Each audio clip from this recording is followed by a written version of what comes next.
Well, hello everyone, and welcome in to our midnight program here. We've got your favorite apostate, Linda James, Apostababe, and she's on with us tonight, and we're so glad to have her burning the midnight oil here. So let's bring Linda on right now. Hello, Linda. Hi, Rick. How's it going? Oh, it's going good. It's going really good. Boy, I'll tell you what, lots of boy, we've been having a rockin' awesome night here. On the holidays, it's just amazing to me. We seem to get more people in. I'm not sure why that is, but boy, I've I'll tell noticed you, that too. oh, there's a whole lot of people that came through here tonight, and I guess maybe a lot of people didn't want to do too much on the holidays, or maybe it's just, ex-witnesses. We never really got into holidays to begin with, so it's just like another day, I guess. But anyways, That could be true. we're glad you're on with us. So you do it. Go ahead and take it away. I'm here if you need me. Okay. Hello, everyone. This is Apostababe Linda James, your favorite apostate.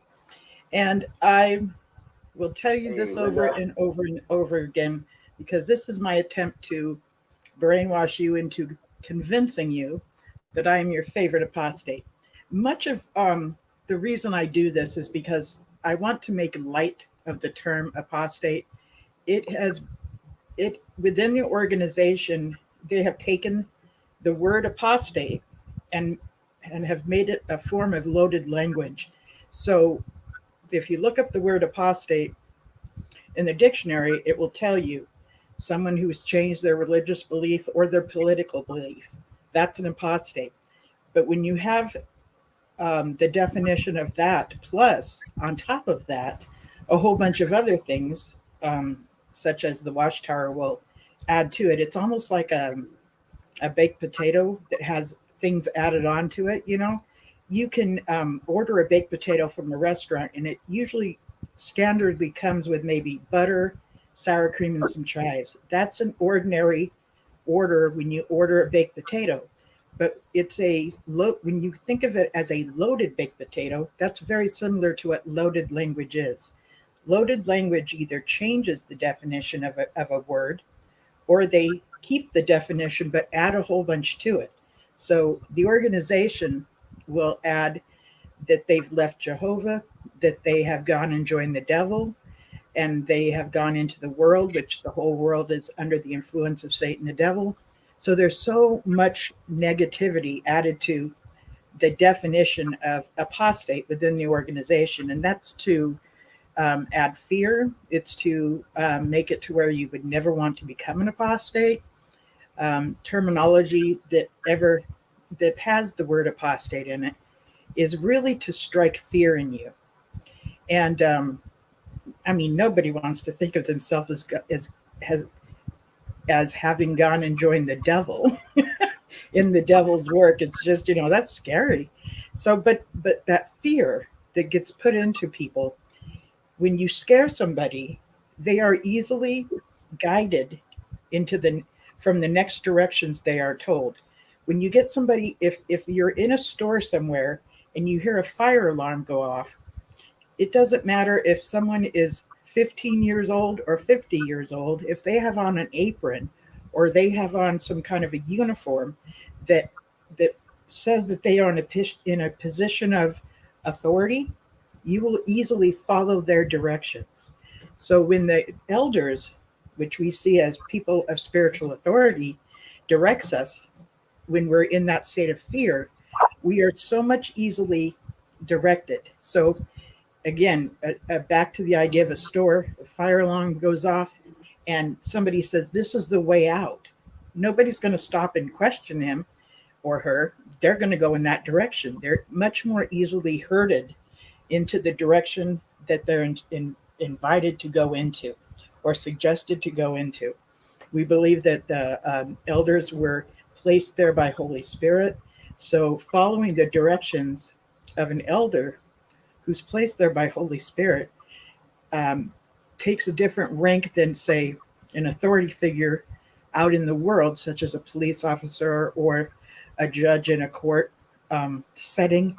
They fall under the ranks of an elder. So when you hear stories about how people from the organization go into talk to the elders first when they've had something horrible happen, and they take the directions of the elders, it might seem really ridiculous to someone who's not involved in this culture, because they would ordinarily go to the secular authorities. But within the organization, we've been trained to go to the leadership of that kingdom hall that we are a part of and take their directions more so than what secular authorities would tell us. So back to the reason I tell you every single week that I'm your favorite apostate is I am making light of it. But also, too, if I repeat it enough, and even Barbara Anderson was talking about this earlier when she was speaking, that if you say something enough times, over and over and over again, it's very common for people to believe it. So I am brainwashing you, but I'm doing it ethically because I'm telling you I'm brainwashing you.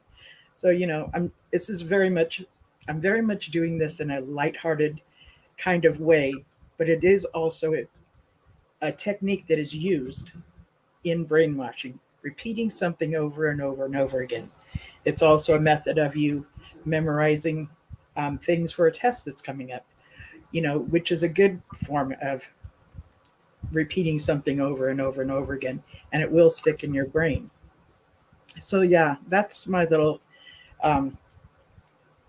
way of light of the word apostate. Who is this? Yeah, it's Dick Borg again. Hi. Jehovah's Witnesses would like people to think that if you're an apostate, you are an enemy of God. Yes. You're ranked right up there with,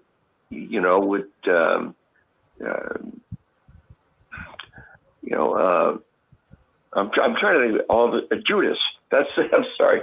Yes. You're a Judas, and they often talk about apostate-driven lies. So in their vernacular, it's synonymous. If you're an apostate, it's synonymous with lying. And as you alluded to, it really just means you don't buy into their doctrine. That's all it really means. Thank you. Thank you, Dick, because this is true. Someone who is an apostate is someone who has chosen to change their religion to another, or to have no religion at all. Both of them, Article 18 in the Universal Declaration of Human Rights, which is found, by the way, at the UN, at the United Nations, where every Jehovah's Witness is forbidden to go to, right? Listen, honey, your rights are at the United Nations. You can just Google it and you'll find it. And number 18 is freedom of religion. And within that definition, which, by the way, the organization uses this human right for themselves all the time, you too deserve to use this right for yourself as well, because you deserve these human rights as well. And within Article 18 of freedom of religion, it talks about these different freedoms that you have. But what's also in there is that you have the freedom to change your religion. And this is a human right under freedom of religion. Please look it up. Please look it up. It might feel scary at first, but it's actually a necessity for people to know their human rights. And the organization has brought up the human rights in their Awake magazines in the past, because the part of being part of the United Nations, the contract of that is that you are to promote your human rights. So they had an article in there, and it showed Eleanor Roosevelt holding up this big old list of your rights and everything. And so they did promote the United Nations, but it was done so. Are you still there? Yes. Who's this? Yeah, Linda, I want to say hello to you. As I promised, I'd always do so every week as much as possible. This is Mark Taft from Chicago, Illinois. I think you remember me, don't you? Oh, yes. How you doing, honey? I'm doing okay. Yeah, you got a good show, and and I appreciate, you know, all the different things you talk about. I didn't mean to interrupt you. I'm very sorry, but I wanted to just get, you know, just kind of chime in real quick and just say hello and, you know, how you doing, and hope all is going well for you in every good and positive way. And, well, you're doing a great job. And overall, yeah, you've been doing the show for a number of years, I know, right? And I have, yeah, so, it's yeah, one of my favorite things, yes. of course. And so overall, I just want to say, you know, I'm still in good support of you and all the rest of the ex-witnesses out there. I'm on your side and everybody's side for that reason, for that matter, 100%, because, you know, I know exactly what you've been through, and I've been through the exact same thing. And maybe I think we all had the trauma of the Jehovah's Witnesses, as well as the governing body and the Watchtower Society. And we know they're very evil. And I am not ashamed of being an apostate. If people want to call me one, that's fine, because an apostate is not necessarily a bad person. And I'm glad you make that very clear. You know, we're not bad people. We just change our views. You know, and it could be whether it's political or religious. We've changed our views on things, and doesn't necessarily mean we're bad. But you know, as the witnesses make us out to be bad, you know, if we're an apostate, we're downright evil.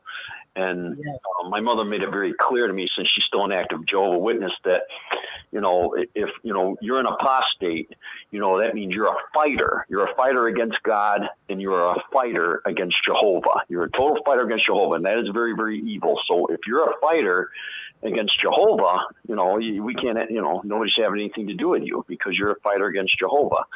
You know, and she made it very clear to me, and that's what all these apostates are, and that's what Rick Farron is. And I try to explain to her, no, Mom, they may be fighters against the Watchtower Society, but they are not fighters against God, or, you know, or Jehovah, or however you want to put it. And she would totally disagree and say, yes, they are. And you know, she overall thinks, you know, even though we know Rick is reaching out to people, and you are too, in every good and positive way, that, you know, Rick Farron is just looking, you know, for his fame. You know, they're just looking for their fame, and they're looking for their, you know, to be somebody famous, to prove themselves in some special way. Now we know that's a bunch of bull crap, but you know, like I said, that's very much the attitude of the Jehovah's Witnesses. Does that sound correct? It does. The organization does teach that, you know, people that are apostates are usually disgruntled, or they're trying to get people to follow them. You know, YouTube channels have Right. subscribers, and yes, subscribers are people that follow a certain channel. and disgruntled? Right. Well, yeah. Yeah, we're disgruntled. Exactly. No, I agree with reason. You. Mm-hmm. Some people aren't. Some people, I can't speak for every apostate. You know, not all of them are, but there's usually seasons of being disgruntled, you know, and that's pretty normal. That's how the JWs see it. That's how the JWs look at it, and that's always going to be their attitude, no matter what.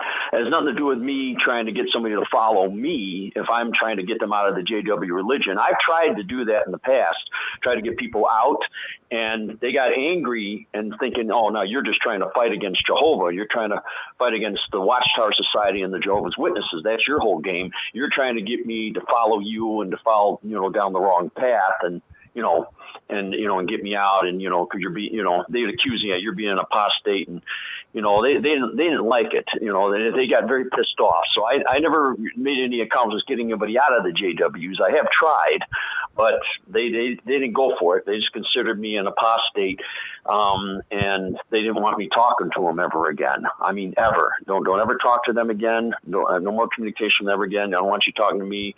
They tell me, don't talk to my family. Just stay away from all of us, and don't ever talk to us for any reason.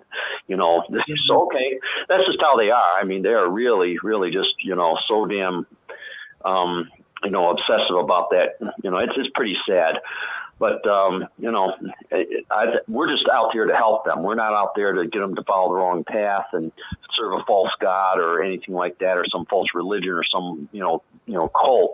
We're trying to get them out of a cult that is considered satanic, very, you know, no question, very evil, and is just, you know, is damaged and hurt millions of people, for that matter.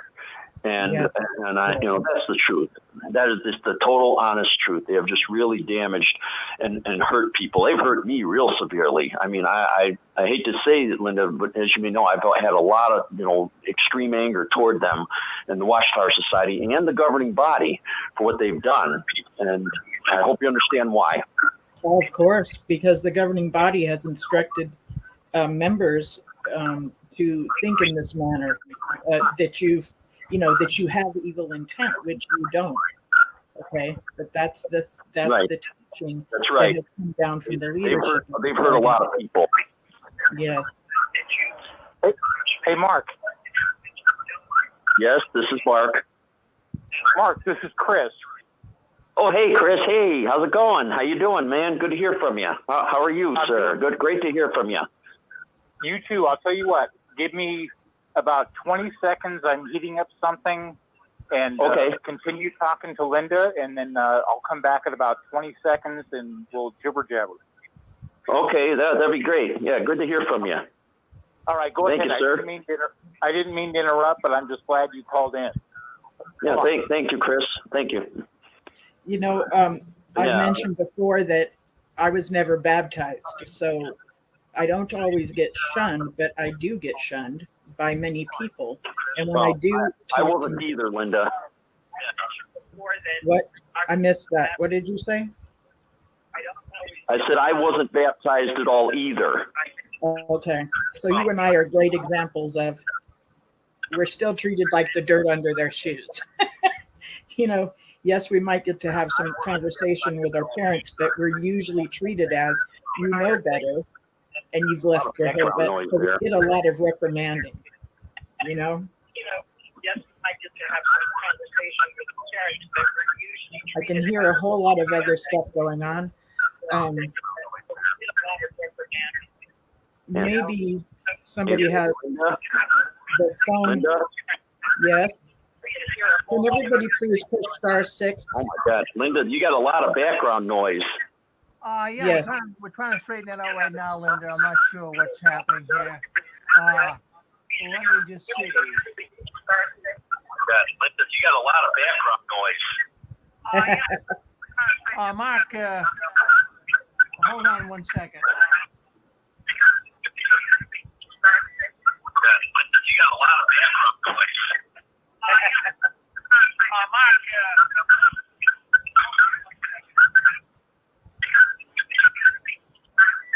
We're trying to straighten that background noise out now. Okay. I have a few things I'd like to share once that background noise is. If anybody's on the phone waiting to or listening to the show, if you could all push *6 and make sure that YouTube or another show on Facebook or whatever is not playing in the background. Okay, Linda. Right. Well, what was happening here is, if you folks bear in mind that your telephone is a microphone, and if you have that on or you're listening to YouTube at the same time, that's the issue. So when you're not speaking up, hit *6 and that'll mute you. So that'd help things a lot here at the stick screen. So I think the coast is clear now, Linda. You should be all set. Thank you. So I'm going to play a little bit of the clips that we've been talking about all day. And these are the clips. I'm not going to play them to be visualized. I'm going to play them to where you can hear them, because I want to go over the meaning of the things that are said. And I find it so fascinating, this terminology that they use. And I'm just going to play a little bit of it, pause it, give you my viewpoint. And again, this is my opinion. But I want you to kind of think about what is the organization really saying through these little videos. So let me just play the first one. It's getting ready. Was essentially a spiritual orphan, but regardless of what his parents chose, he listened to Jehovah and patiently.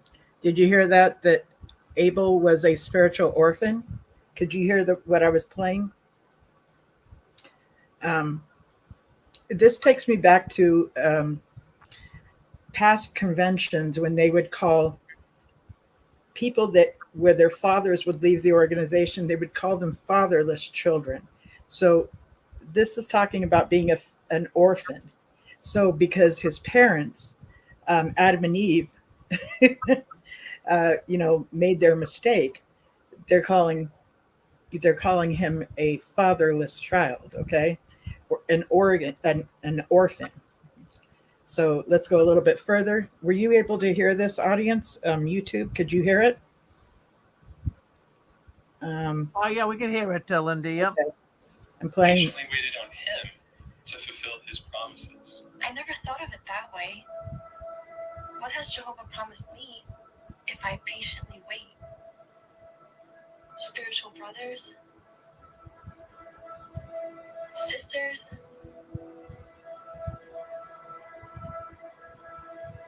And mothers. Notice they didn't say spiritual fathers. Why that is, I'm not real sure yet. But what this is presenting is your family of your bio family. If they leave the organization, they're replaceable. They're replaceable by other people in the congregation. The spiritual brothers, you can have spiritual sisters, you can have spiritual mothers. So even though her mother has been disfellowshipped, there's replacements in the organization. Okay, that's what I got out of that. Hey, Linda, what I'll do for you is I can put the video right up. It's only about a minute and a half long, but I'll put the video right up so you can see it. Okay. If you can hear me, I'd rather do it this way. Oh, okay. Yeah, go ahead. Because I don't want anybody in trouble. Okay, thank you for letting me do it this way, Rick, and thank you for offering that. Okay, I'm going to go a little further. Hey, Linda. Go ahead and listen up, please. Still there? Yes, and I'm playing this video, so her mother's calling her, and you can hear the phone. I'm playing this video. Give me a second here, Mark. Okay, Linda, I'm with you. Hear that music? Her mindset has changed. She's in her Bible after she just got done ignoring Mom's call. If I focus on what I do have and wait patiently, someday what I don't have could even come back to Jehovah. Someday what I don't have may even come back to Jehovah. So if I focus on this replacement, the spiritual family, which is without a father, without their spiritual father, maybe her mother will come back to her. That's what I got out of that one. And did you want to say anything real quick, Mark, before I play this next video? No, not really. Okay. So I'm going to play the next one now. We're going to start with the next one. Make it happen. Thank you.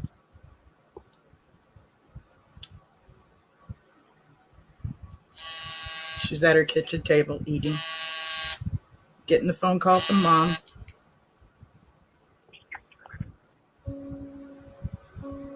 Mom's disfellowshipping still feels so raw. Did you hear that? Mom's disfellowshipping still feels so wrong. I love that. I love that, because members do feel this way. I wouldn't be surprised if it was taken down just for that statement alone. But let's go a little further. Elsa, please pick up. I miss you so much.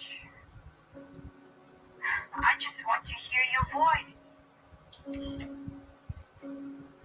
It's such a struggle. I miss her. But what she's been given is one of those things that, yes, she misses her mother, but she's being obedient to the organization by shunning her mother. Why? Because it's been presented to her as, are you going to put your mother over your loyalty of Jehovah? when in actuality, that is a different category. Much like when you think about being loyal to your partner and then loyal to your kids. You don't think, who are you going to put first, your partner or your kids? Or they're different categories. They can't be on par. They can't be on the same level. You can have all of them: a devotion to your kids, a devotion to your partner, a devotion to your God, all at the same time. It doesn't have to be one only, and God, of course, is the top notch rank. When it's put in that way, are you going to be loyal to Jehovah or your fleshly family? You're left with no other choice but to be loyal to Jehovah. And being loyal to Jehovah is following the instructions of the elders of the governing body. When there is an announcement that so and so is no longer one of Jehovah's Witnesses, that is code, or that is a cue that they are to be shunned and to be treated as though they are no longer alive in your eyes, as though they are dead. Let's go a little further here. That's right.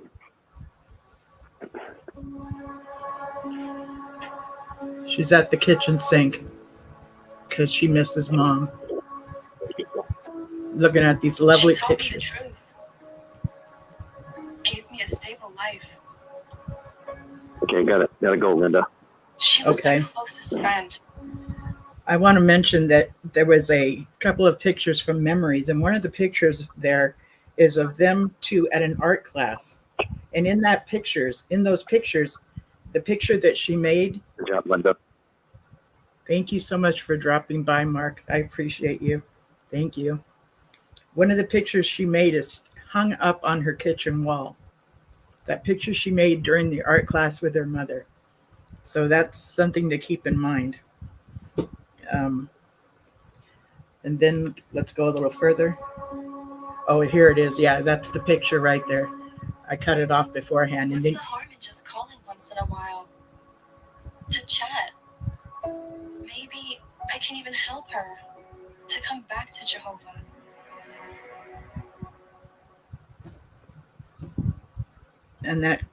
that's the end of that. And that coming back to Jehovah would be coming back to the organization. The whole point of a cult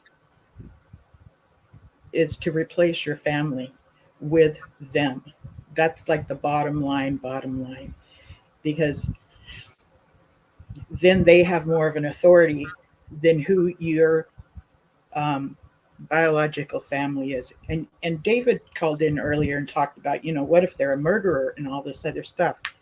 And when I got a chance to talk to him, I made a very clear difference that when you have toxic family or friends and they're toxic to you, there's this thing called no contact. And that's a choice you make to protect yourself from toxic behavior. So you're protecting yourself. Shunning is a punishment to somebody else. They're two different things. Shunning is a punishment which is actually presented to us as discipline. They talk about, discipleship and how this is a loving provision. And the reason why is it gets them to come back. It's very terrible. It's very, very terrible. And people lose heart at this time. When somebody considers themselves as spiritually dead in the eyes of God, that's when these suicides happen. This month, this time of the month, this is the full year from the time of Michael Wayne Moore committing suicide, and it's still as fresh in my mind as ever. He was a very unique man, and I miss him terribly, and I only got to know him just a little bit. There was other people that knew him, such as Barbara Anderson, such as Jeff from the Watchtower History Channel. Jeff was very talked to him on a regular basis, and things with that situation with him having elders encouraging his wife to leave him, encouraging him to be left, and elders said that they would marry her. This was so much underhandedness, speaking to his children as though they're fatherless, encouraging his wife to kick him out of the house. These are not good things to say to somebody. These are things to tear apart a family, because he got to a place where his time in the organization, he could not agree with all of it.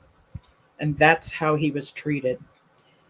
Somebody went to his oldest daughter's job, who she was baptized, and told his oldest daughter, if your father doesn't get back in the truth, you're going to have to witness his dead carcass and see the birds eating out his eyeballs. This is horrid stuff to tell a person. Horrid stuff.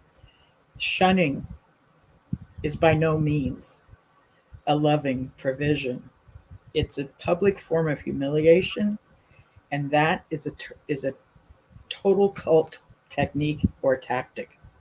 Many, many groups will do this, and a lot of times family members take part in the punishment. By having family members and friends shun them, which is actually ostracizing them, then they're taking part in this ostracism. Ostracism is something that is very bad for the psyche. It's very bad for the psyche. Yeah. Hey, Linda, can I chime in, please? Sure. Hi, Chris. Hey, and hey, Mark, I know you're listening in the background, and this kind of also affects Mark as well, because he's been a close friend for almost 2 years. When you talk about ostracism and you talk about the sociology, about what it means to think about, okay, am I in a religion where I'm thinking about how do I keep my faithfulness to God, and how do I keep my faithfulness to these maternal and paternal instincts? How do I love my mother? How do I love my father? When I was just hearing, the last point you were making, I remembered going back to when I was studying in '85, and even after I was baptized, before I got married, I remembered there were times when I would call Jason, Leonard, Shannon, all these friends I knew that were witnesses. Okay, we're going to hook up and we're going to watch a movie at 8. Let's all meet at, my place, and we'll all, assemble the troops and we'll go watch a movie. What I was finding out was all these people, because coming into the witnesses as a teenager, all these people were raised in it. And I found out later, after you find out the dirt on everyone, most of them were just in dysfunctional, very cold homes. Now, I didn't have a perfect home. I didn't have a perfect mother, perfect father, but they were pretty damn good. And what I mean by that is this. When I started studying, I remember, my sisters getting ready in the bathroom because they were going out to the club. And they came out looking like they were going to be in the next White Snake video. Just beautiful, blonde, Scandinavian ladies. Just good-looking ladies. Yeah. They weren't out to do anything scandalous. They were just having fun like normal teenagers do. Now, here I was doing the complete antithesis, where I was sitting here in the living room studying the Live Forever book and the Truth book and the Revelation book, whatever. Here's my point. If Mark is still listening too, Linda, what I found out was a lot of witnesses, even if I was still working and we were supposed to meet at 8 or 7 or 6, witnesses would come over to my house, non-witness. My mom was a pagan, slated for death at Armageddon. But my mom always created and kept a warm home. If it was 6 o'clock And my mom expected witnesses at 8 to go to the movies. And they knock on the door 2 hours early. She'd be like, well, hell, come on in. She's like, I'm going to be smoking cigarettes and drinking a beer, but do your thing until Chris gets here, until you guys can go watch a movie. But I found out later, after knowing these people on Facebook in 2023, the reason they came to the home was they were begging and just dying to be in a home that was just functional. And my mom was the kind of person, and she didn't know, but I knew. A lot of witnesses I knew couldn't even feed their kids squarely because they were so screwed up. You know, their kids were, they weren't eating enough, and it was dysfunctional. My whole point is, witnesses were coming to my house. I wasn't even baptized, so we could watch a movie. And they told me later, after I got to know them, and they just said, I just loved hanging out with someone that wasn't judgmental. I could hang out in the living room and watch something, because we all know the witness dynamic. If you're sitting in a room watching TV and there's just anything against Watchtower theology, someone's got to chime up like a clacking old hen or a bitter old, grumpy old man. They said that's the only place I could go and just enjoy my. I hope you're getting my point, Linda. I really am. What I'm hearing you say is they showed up early because when they sat in your living room, the atmosphere that your mother created was of a loving home. And that was something that we all crave, is a loving, unjudgmental home, and very welcoming, that, sure, come on in, home away from home, that was very comfortable. Right. And this is something that even carried on even after I was inactive. My mom would get knocks on the door from witnesses, and they would pretend like they were being on return visits, but it would be one witness, and they would hang out on the patio. Wow. And my whole point is, my mom wasn't perfect. Bless her heart, she had a lot of issues, but there were even times when even some of the witnesses that were still active would come over to her house and kind of jibber jab and become, little girlfriends, and tell her about what they were screwing up with dating. And my mom would tell them straight out. She wasn't just a non-judgmental sounding board. She would tell them, okay, well, don't do something stupid. If you're a 19-year-old good-looking woman, don't do something stupid. My mom wouldn't hold back from that, so it wasn't an unconditional situation. She was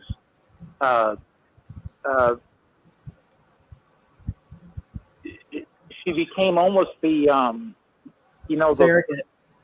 The female Mr. Rogers, where, welcome to my neighborhood, but if you're gonna tell me too much about your life, I'm gonna tell you, whether it was a guy or a girl, you're screwing up.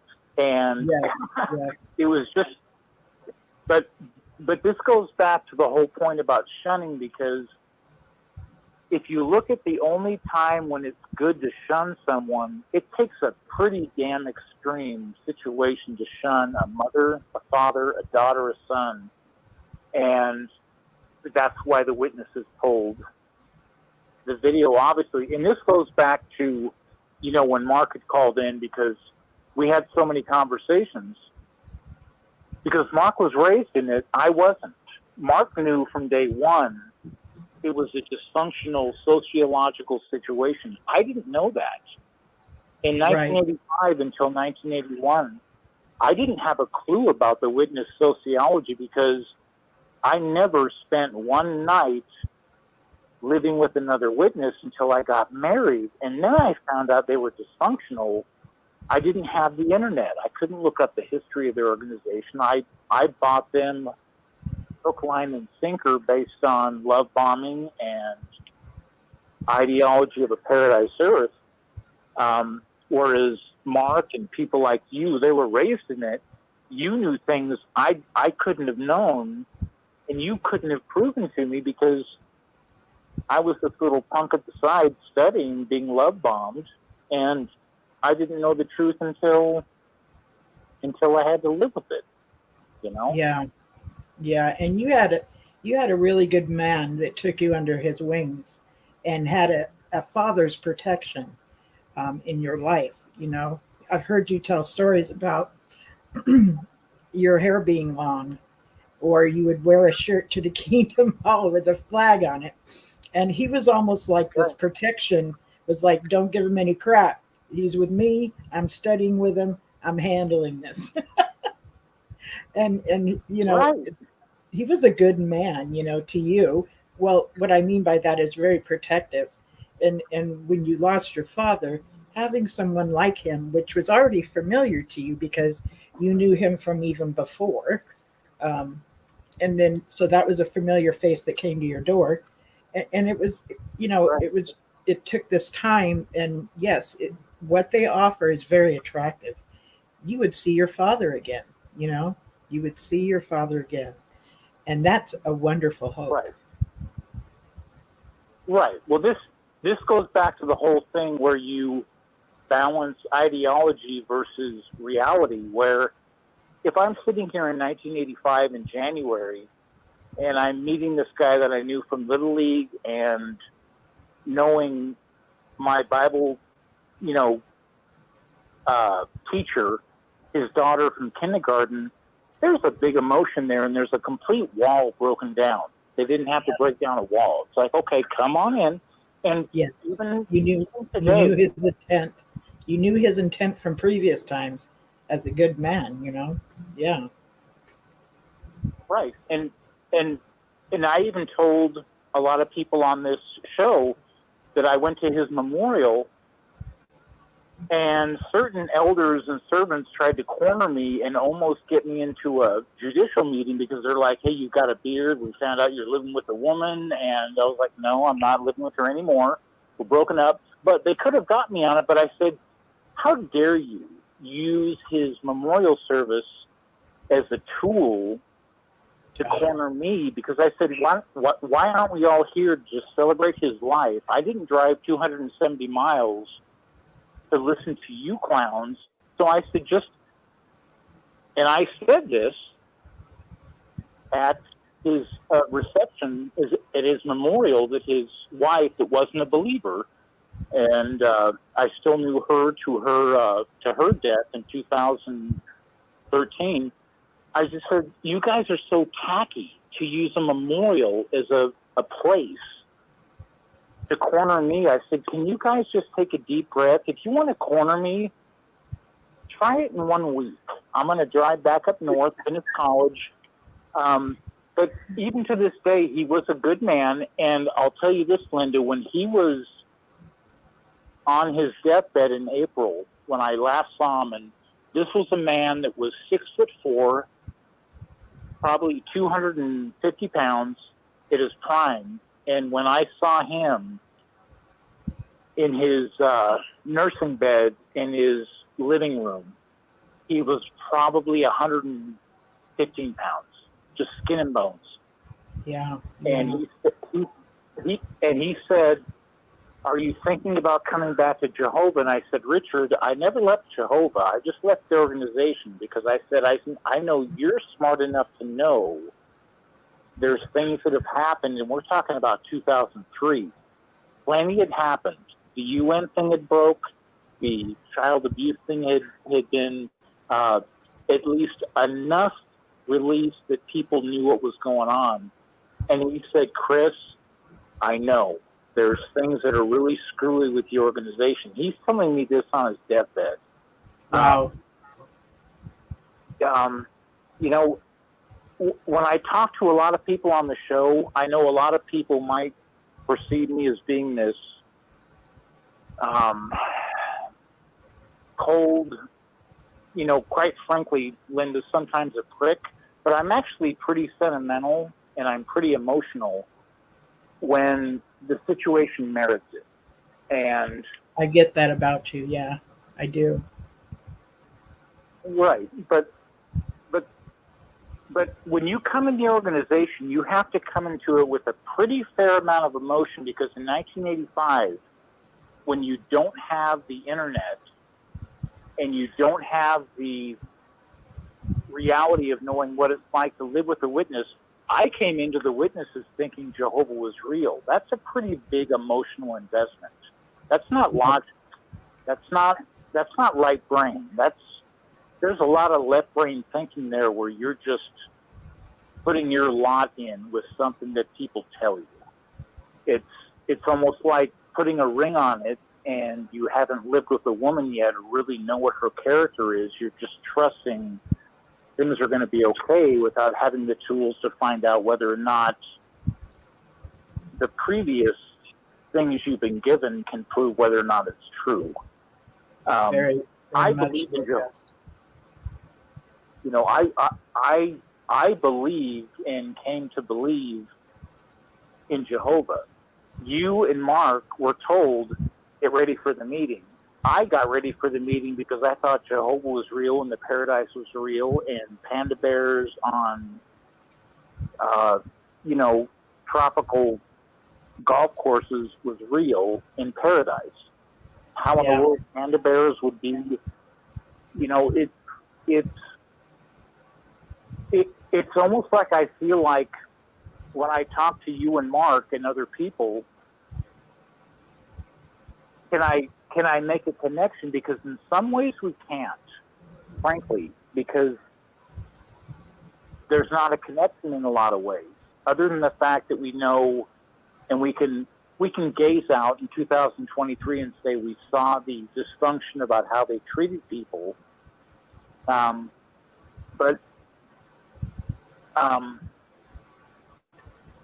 because from day one,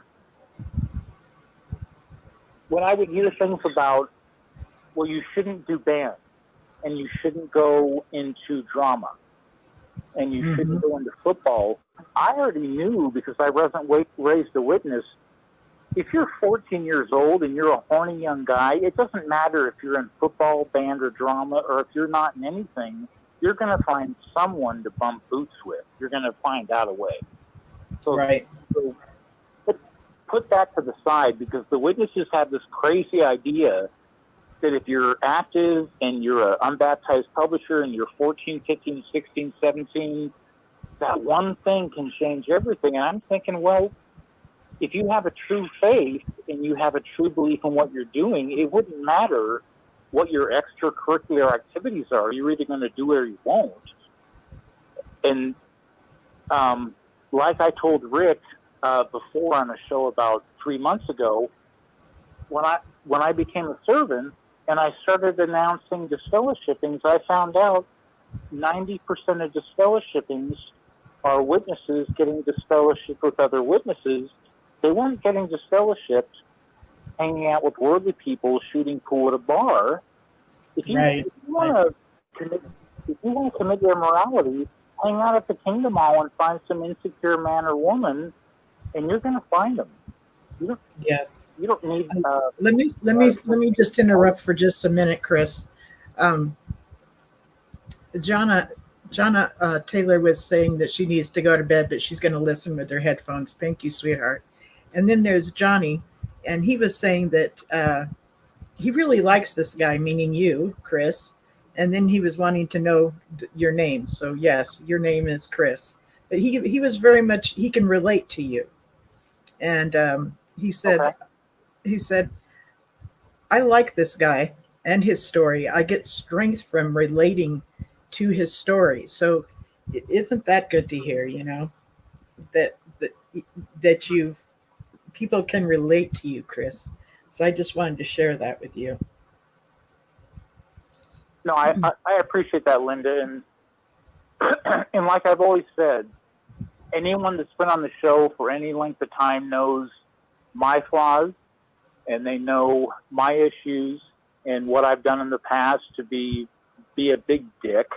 And people, they can take that for what it's worth, but I think I have at least enough experience and time and and when you find out how people tick and how they work, and how I'm sitting here at 54 and I'm looking back telling you stories about when I was 16, that's a pretty big span of time. That's half my life.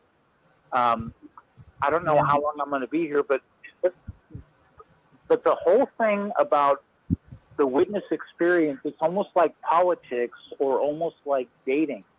When you look into how people choose a person and how people choose a religion and how people choose maybe an addiction and why they do it and the dysfunction and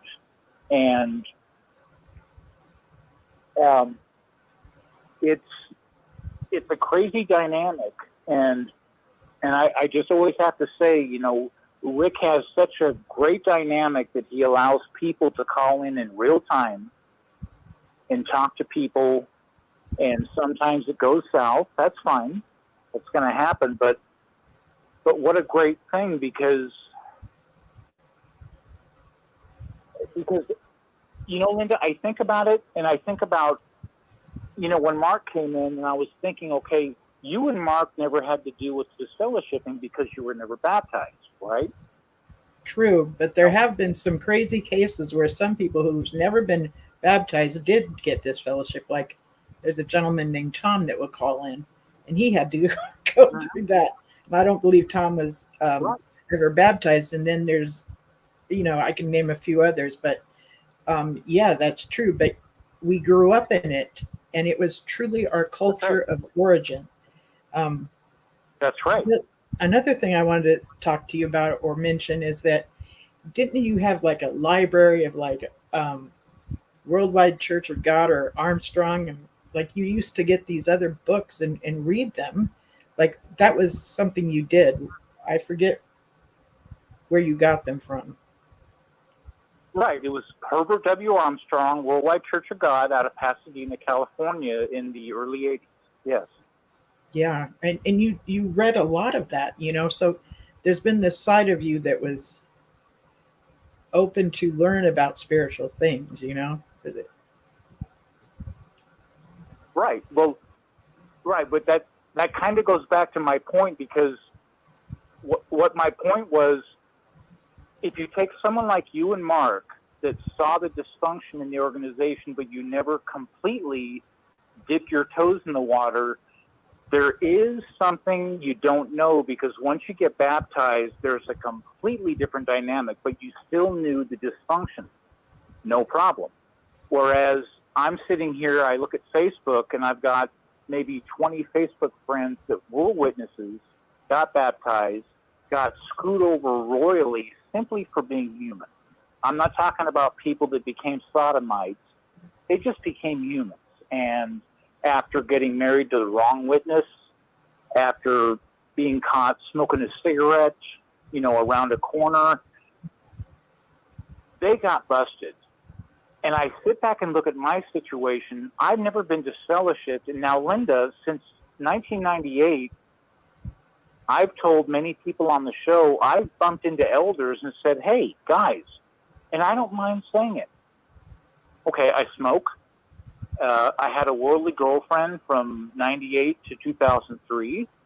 Had a worldly girlfriend from 2004 to 2009. I celebrated Christmas, celebrated Halloween. I never got disfellowshipped. Now, Linda, I was thinking in my head, I've told probably 6 active witnesses this.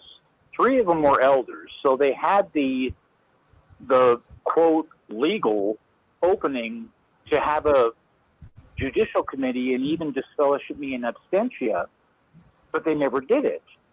But the one thing I did when all this shit broke out, I said, okay, I've got this information about the United Nations, and I have this information about child sexual abuse. Now, I wasn't saying that threateningly. I was just saying, this is what I have. Can you answer it? And in the minute I said that, they backed off. And I'm thinking, Because in the back of my mind, Linda, I'm thinking if I'm talking to people that used to represent an organization I was in that had the whole truth, nothing but the truth, kind of crap, where was their answer? And they didn't have one. And they would say things like, well, we can't verify the story about the United Nations. I said it was on what do they call that? Public radio. It's the station that most people tune into to listen to classical music. I said you can go back to June of 1998 and find out who was broadcasting the show in 1998. I can give you the station, and we can fine tune it and find out what their programming was. Because on that show, someone from the Watchtower actually came on, and they confronted them with not only the blood issue in Bulgaria, but the neutrality issue in Malawi. Wow. And this person kept saying, well, it has to do with the context. And the journalist, praised him. He was great. He said, well, wait a minute. Do people get disfellowshipped on context, or do they get disfellowshipped on fact? And he kept asking. If you're in Malawi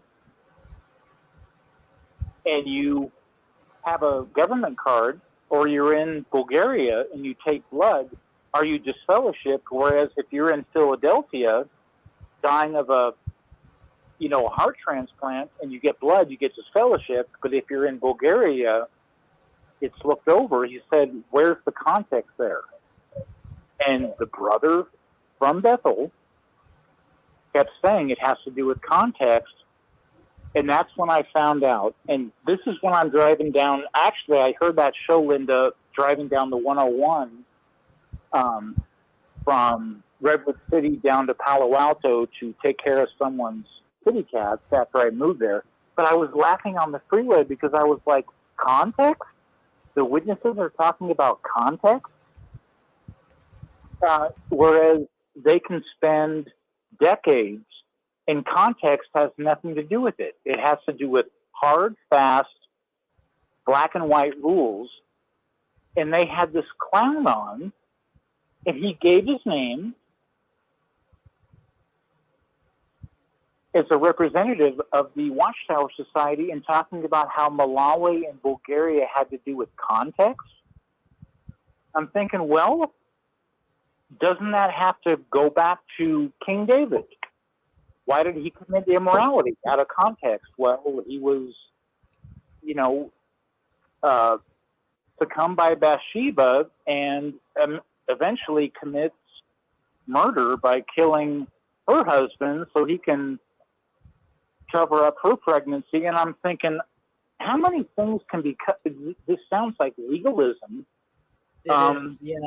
And just, I'd like to interrupt for just a minute because in case there are listeners that don't understand about Bulgaria, Malawi, and Mexico, in the late 60s and early 70s, Malawi Jehovah's Witnesses were not supposed to get a party card, and it was a one-party political system. And what ended up happening was horrible atrocities because of this. Now in Mexico at the same time, another situation happened, which was somewhat political, but not the same thing. Jehovah's Witnesses are not supposed to go to war, and they're supposed to take a neutral stance. But at this time, they were supposed to sign up for the draft. So people in Mexico were able to bribe certain people so that they could get a card that said that they signed up for the draft kind of thing.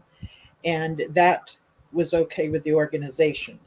And it was, so there's those two things that are happening, somewhat political, two separate things, but still political.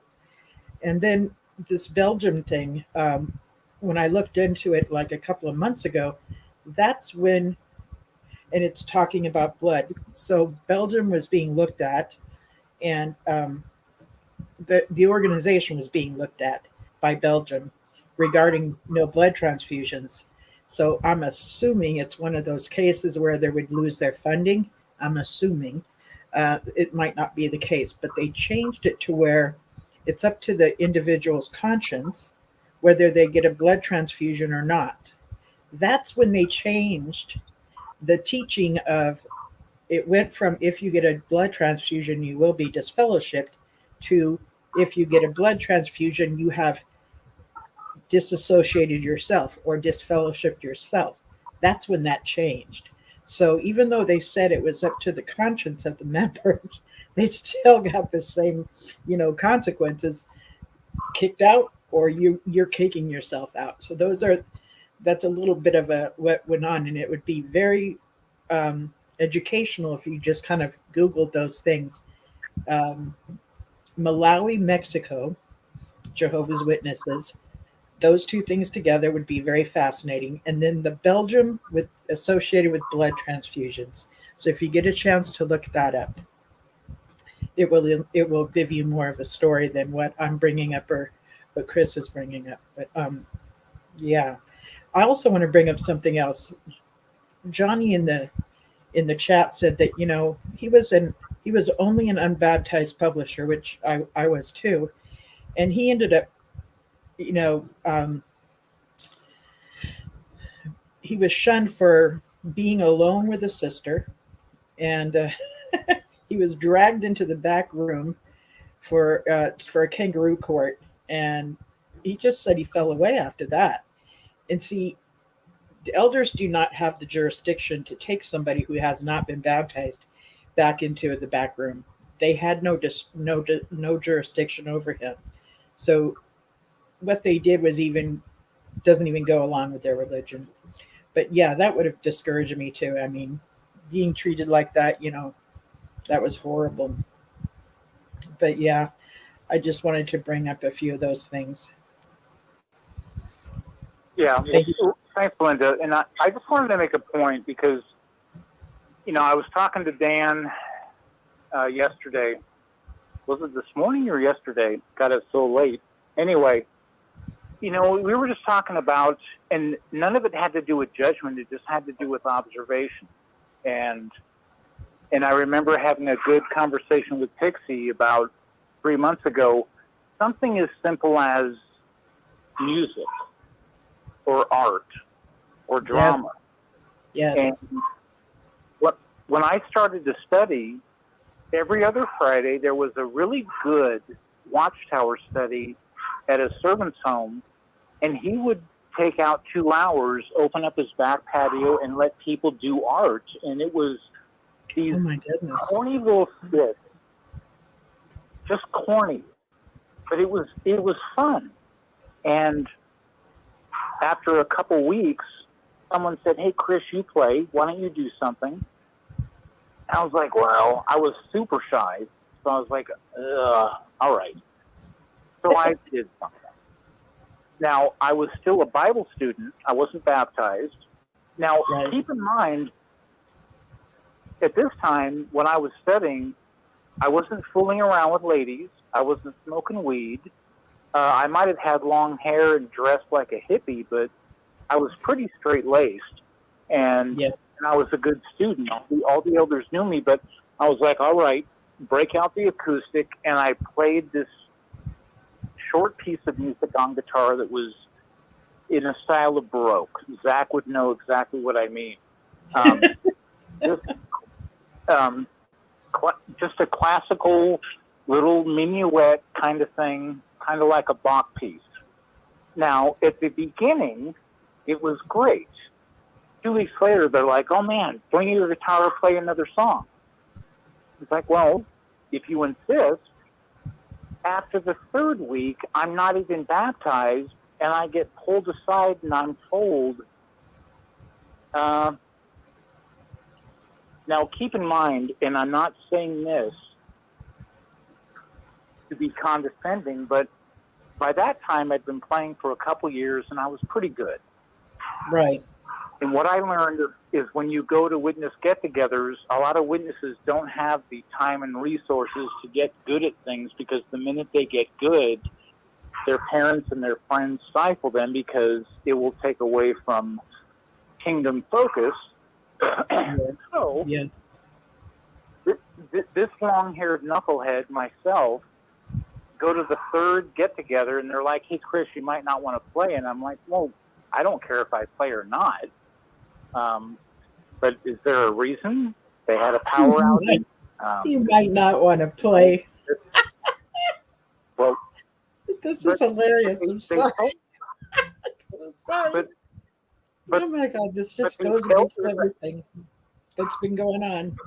but a couple of the elders took me aside and said, Chris, Oh, God.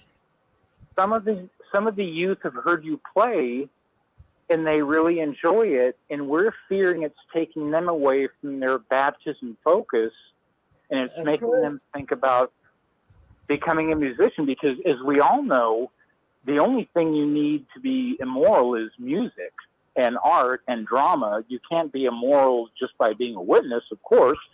So I was told basically, don't play on the third get-together because it's going to cause all the witnesses to engage in a big sodomite orgy in the backyard of Nick Lombardi's home. So I You stumbled them. couldn't play the third time because I was eliciting immoral actions because I had long hair, wore blue jeans, and a shirt with a big white American flag on it. So, Yes. go figure. This is No. a classic example of you're stumbling the other people because they're wanting to be involved in these things too. Like they want to play guitar too. You're promoting their own self-interests. Heaven for effing bid, okay? They can come up with anything that's a stumbling matter. That's why I'm laughing hysterically about this, because it's the most outrageous thing. But they will take it and they will really be afraid of this, because probably a couple of people maybe said, well, he's doing it. Why can't I? Right? Or maybe they were trying to make sure that the kids don't come to them and say it. Who knows? This is hilarious. Right. Now, May I speak? right now. Sure. I just think it's such an example of how petty Jehovah's Witnesses are, and I don't really think that it's necessarily. I don't think it's necessarily something that they. I just don't want to think each one of them are horrible people, but I think that it's part of their conditioning. And it's really, really sad that they've been encouraged to be nothing in life, so that they have to find a problem with someone that did anything with their life, even if it's music. Yes. And I'm talking and it's just really, really sad that it's just really, really sad because there's so many people with talents, and some of them have found their talents, but guess what they do with them? They do indoctrination with the Jehovah's Witness community, with them, with the music. And are you really seriously feeling proud of yourself if you're a musician, if you came up with the card song? I mean, you all feel me? Like I would feel so embarrassed if I wanted to do music and my whole life came down to the point to where I did the cart song. I would be like, I'm not proud of this. I'm really not proud of this. But it's just so sad because they deflate us. They hold us back, and it's just like they don't always. But you have people in the congregation that are so jealous that if you achieve anything, that they're jealous of you, and they'll tear you down, even if nothing, if whatever you're doing is very innocent and pure. Mm-hmm. Right. No. Anyways, I What is your name? thought I would speak up. Thank you for sharing your story. What was your name, sweetheart? Thank you because what I wanted to say in relation to that is, if you go back through just human history and even just the Bible, the music played a huge part in the institution of the temple in Jerusalem. Huge. Yeah, Yes. exactly. In And- fact, what okay, I hate to admit it, but I'm rusty with my Bible. Music was Jehovah was glorified for the music, and Jehovah's Witnesses only do it if it comes from them. Yeah, I don't know. I Anyway, hear what you're saying. Yes. Right, but that's a great point. And what I've learned, and I go back to the line I heard in Mr. Holland's Opus when he was talking about things that have happened in modern education since the 70s, when teachers and administrators are confronted with budgets, and the first thing they cut are the arts. And he said, if you start cutting the arts, you can still focus on writing, reading, arithmetic. But if you cut the arts, people aren't going to have anything to read and write about. Because that's beautiful. Yeah. Because whether or not you're looking at America or even Russia, if you look at what the Russian composer, the one that did Stravinsky, when he wrote about the Russian Revolution in 1912, he was giving the people an audio representation of the emotion and the intensity of what was happening. And you talk about a horrible social, military, and complete representation of what oppression really was. If you look at what happened in Russia in 1912, the arts are there. The Bible, Egypt, Babylon, Jerusalem, every culture always had music as something that they encourage people to empower people to give them something more than just words on a paper. And what really bothered me the most about what happened at this get-together when they told me don't come back the third time was they didn't want to hear someone, and I'm not saying I was good, but I was. But I'm not saying that. Saying you were good. My point is they didn't want the witnesses to hear competence. Yes. Because it's almost like the minute there's something competent, it gives the people raised in it, because I was the oddball. I was the guy that came in from out of left field. Everyone else was raised in it. I was raised in it, but I'm your twin. Well, there you go. I feel you so much. I showed up at a witness party when I was young and thin, and I had strawberry hair that I could sit on and a little pair of size 3 jeans, and I borrowed the guitar and switched on some acoustic box, and this tall, good-looking brother, I thought he'd come and sit next to me, and he says, "That's not a Kingdom song," and I was crushed. I'm crushed to this day. That's and not I a didn't get Kingdom my song. pizza. When you're a size 3, you need your pizza. And my dad comes and gets me and says, "Did you have a good time?" Because I'm with appropriate people instead of the rock guitarist from the street that's still a section man, by the way. And and I said, "No." I said, "They didn't like the song I played and I didn't get my pizza." Oh. So there you have it. It's not just you. So That's bless too your funny. heart. By the way, And I Dixon was a must pretty say- girl with some talent. Linda, I'm going to call a rescue squad and go to the hospital at 3 in the morning. Why? Because my face is swollen and the dentist wants to see me on Tuesday. So I just want somebody to know. So I'll show up again. I'll see you next week. Are you we love you, Pixie. Thank you. Say a little prayer for Pixie because she's going to go to the hospital by herself at 3 in the morning. Okay, this is Eric's wife, Desiree. We love you. Okay, Desiree. Bye. You're being very smart. I'm really proud of you. You feel better. You're very smart, getting yourself where you need to be. That's really smart of you.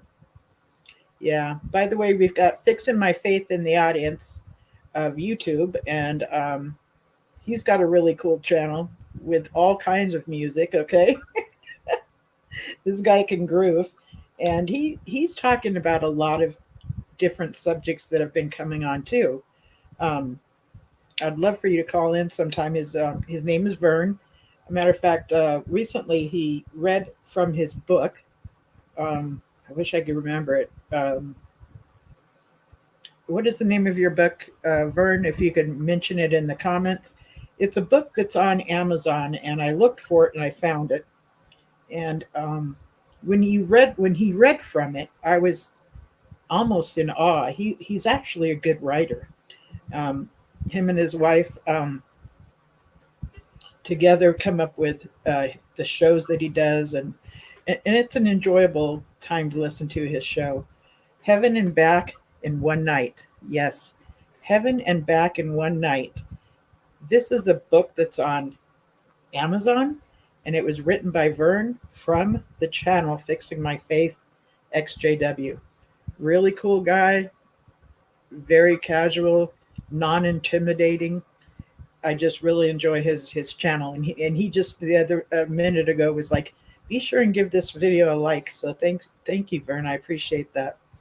Yeah. So again, I'm going to mention the name of his book. It's called I lost it. Heaven and Back in One Night. Heaven and Back in One Night, and that's by Vern. I don't know his last name.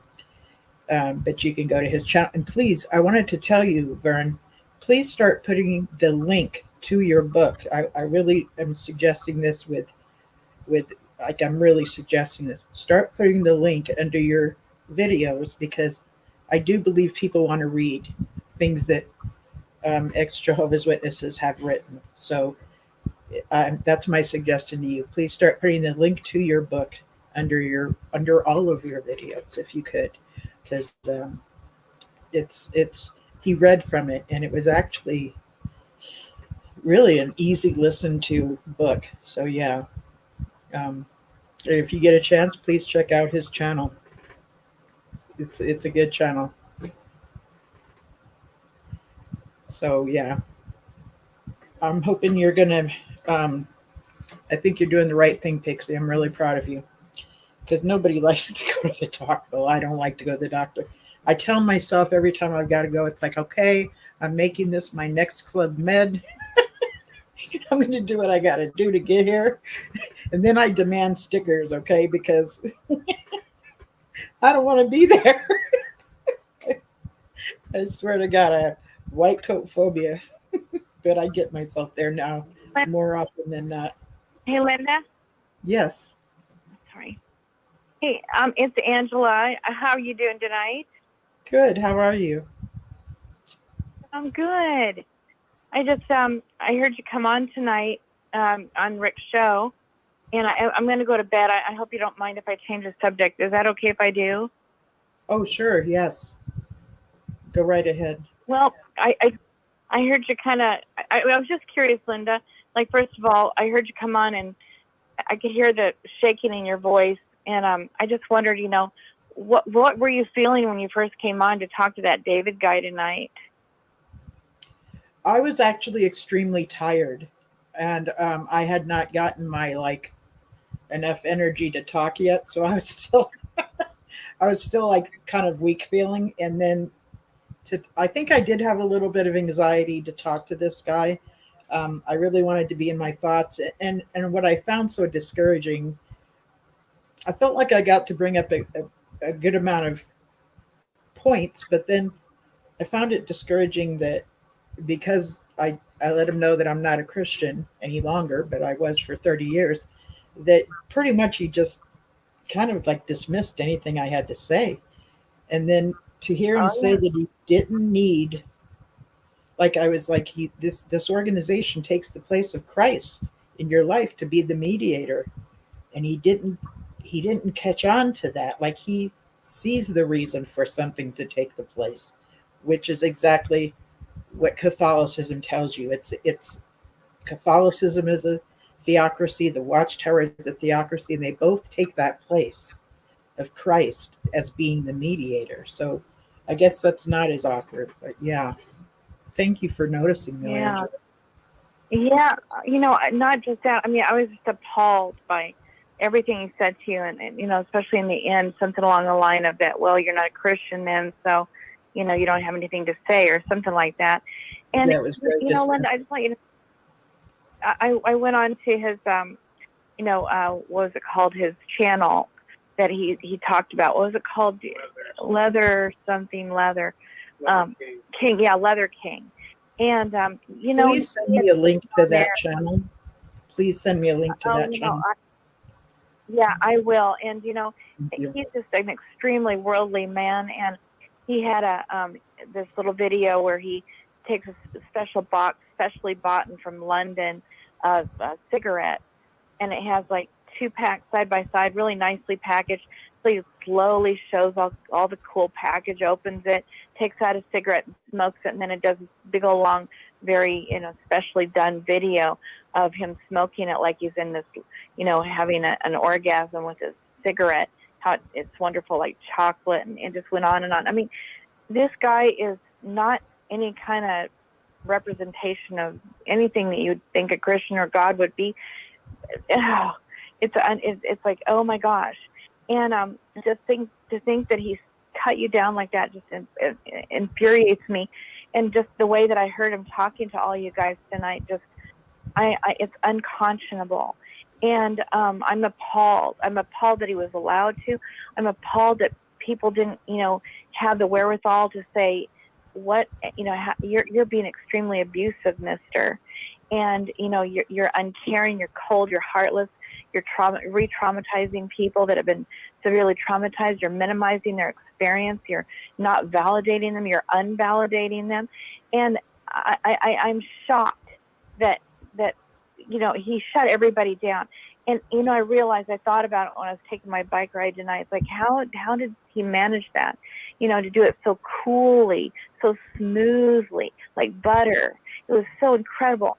And I thought, part of it, a big part of it, in my opinion, is he has such a powerful, commanding kind of a voice, kind of like he's an elder.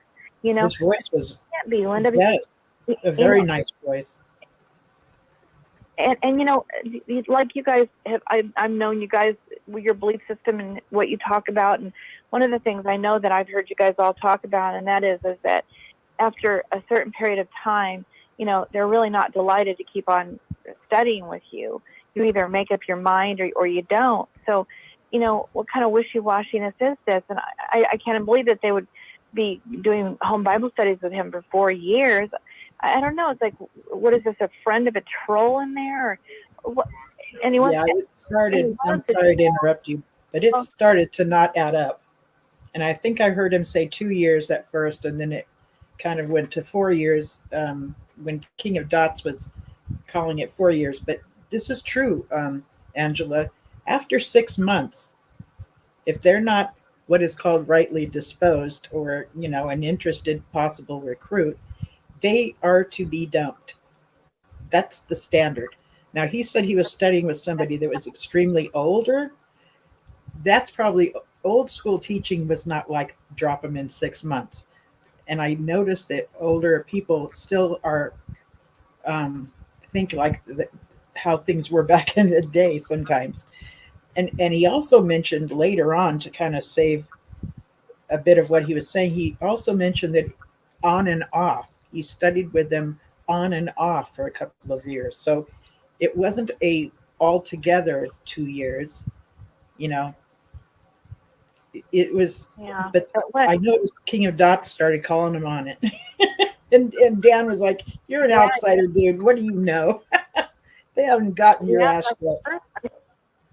Really, he should have got his ass whipped really badly by all of you guys, but everybody just was too afraid to confront the guy. And I don't know. I'm so disappointed. More than anything else, I'm disappointed that he's going to be allowed to come back on another week, 2 weeks in a row, because I feel like this channel is, supposed to be a healing channel, a place for people to feel validated, to speak their truth, to get some tools, these kind of things. But this guy was a destroyer.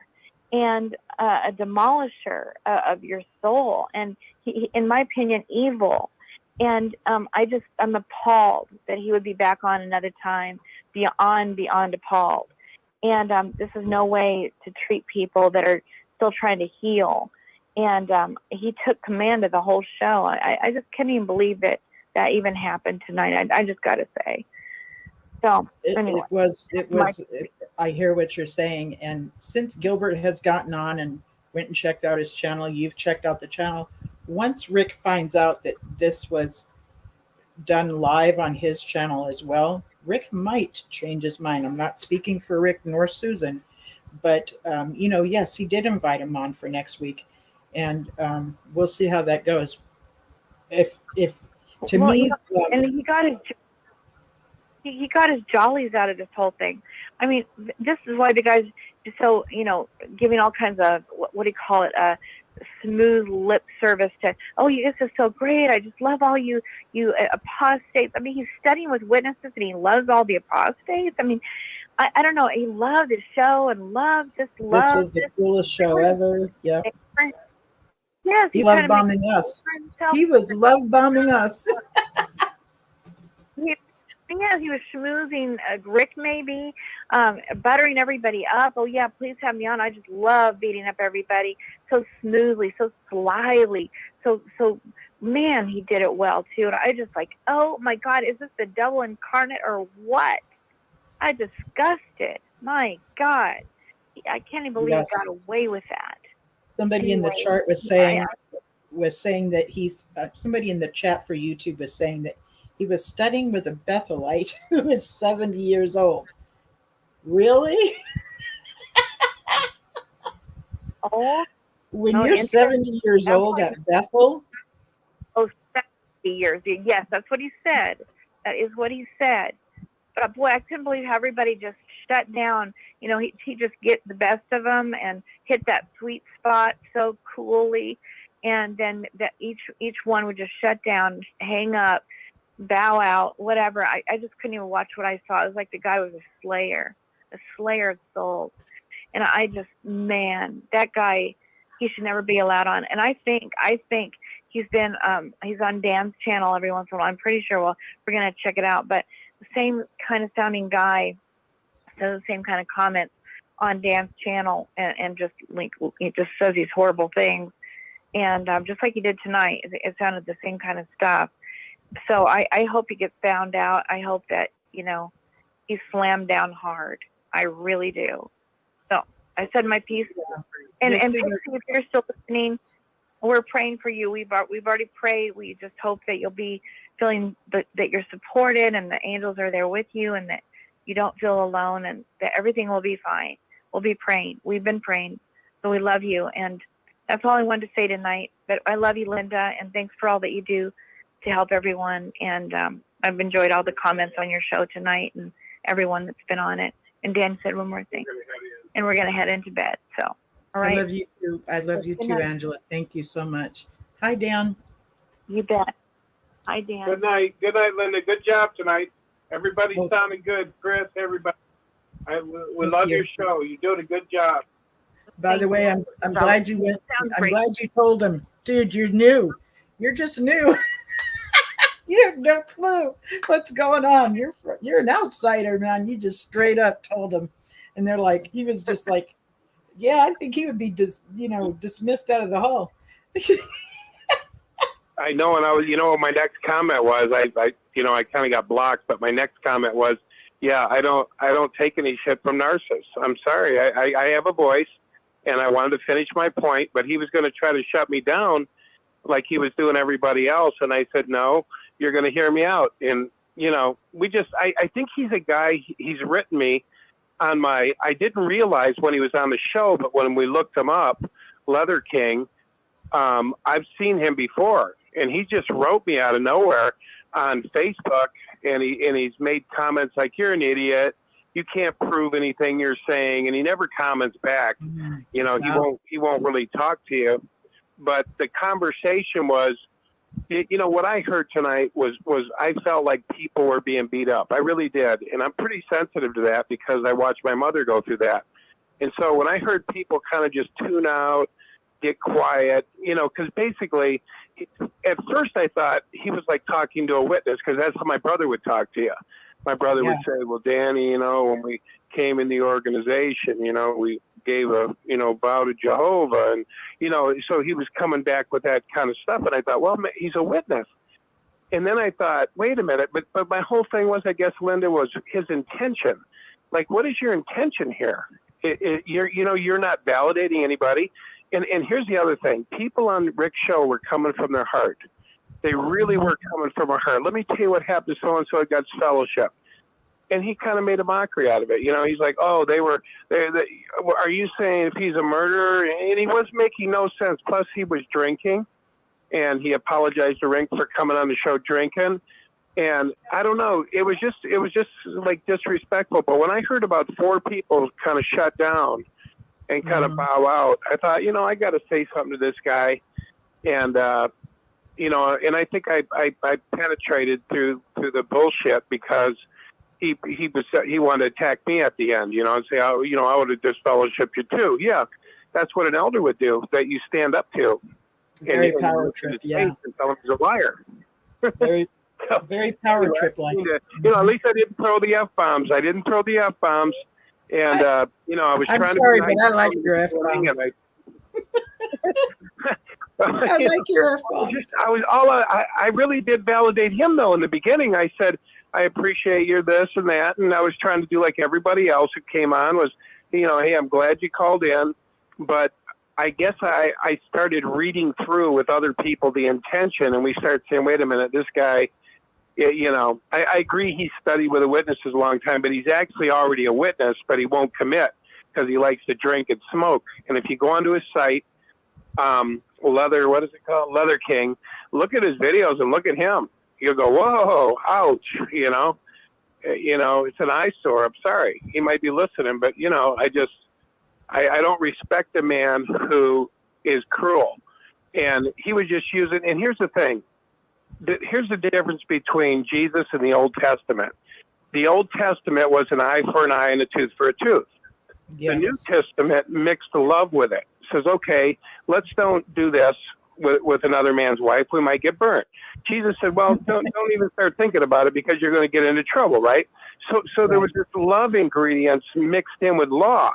And so when the people were coming on tonight, they were saying, look, dude, here's exactly what happened. I'll just explain it psychologically. But when the guys were coming from their heart and saying, boy, this really feels like shit. That's why I called him a sideliner.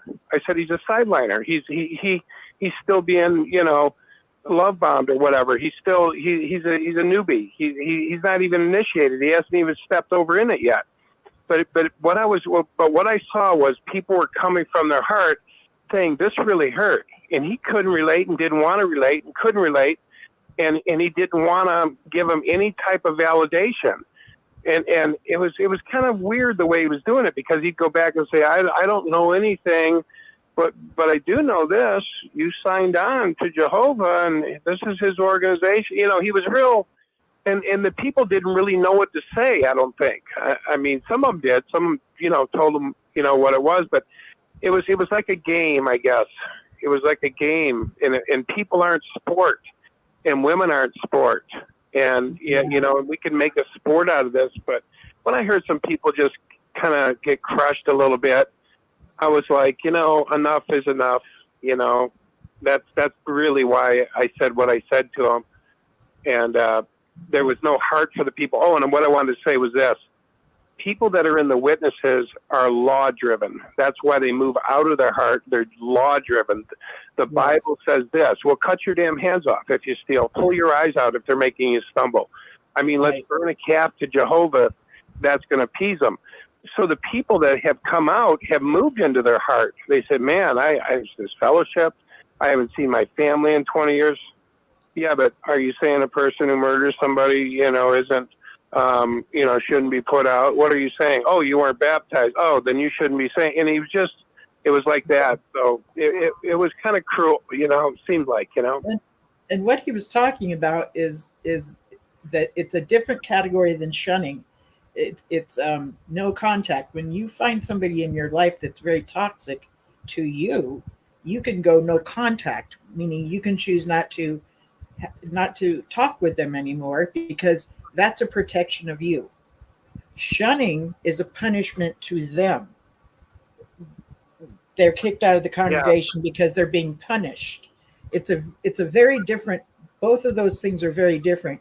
So if I've got a murderer in my family, yeah, I might want to stay away from him or her, for my own, safety, and it would probably be a toxic relationship, So I would do no contact with somebody like that.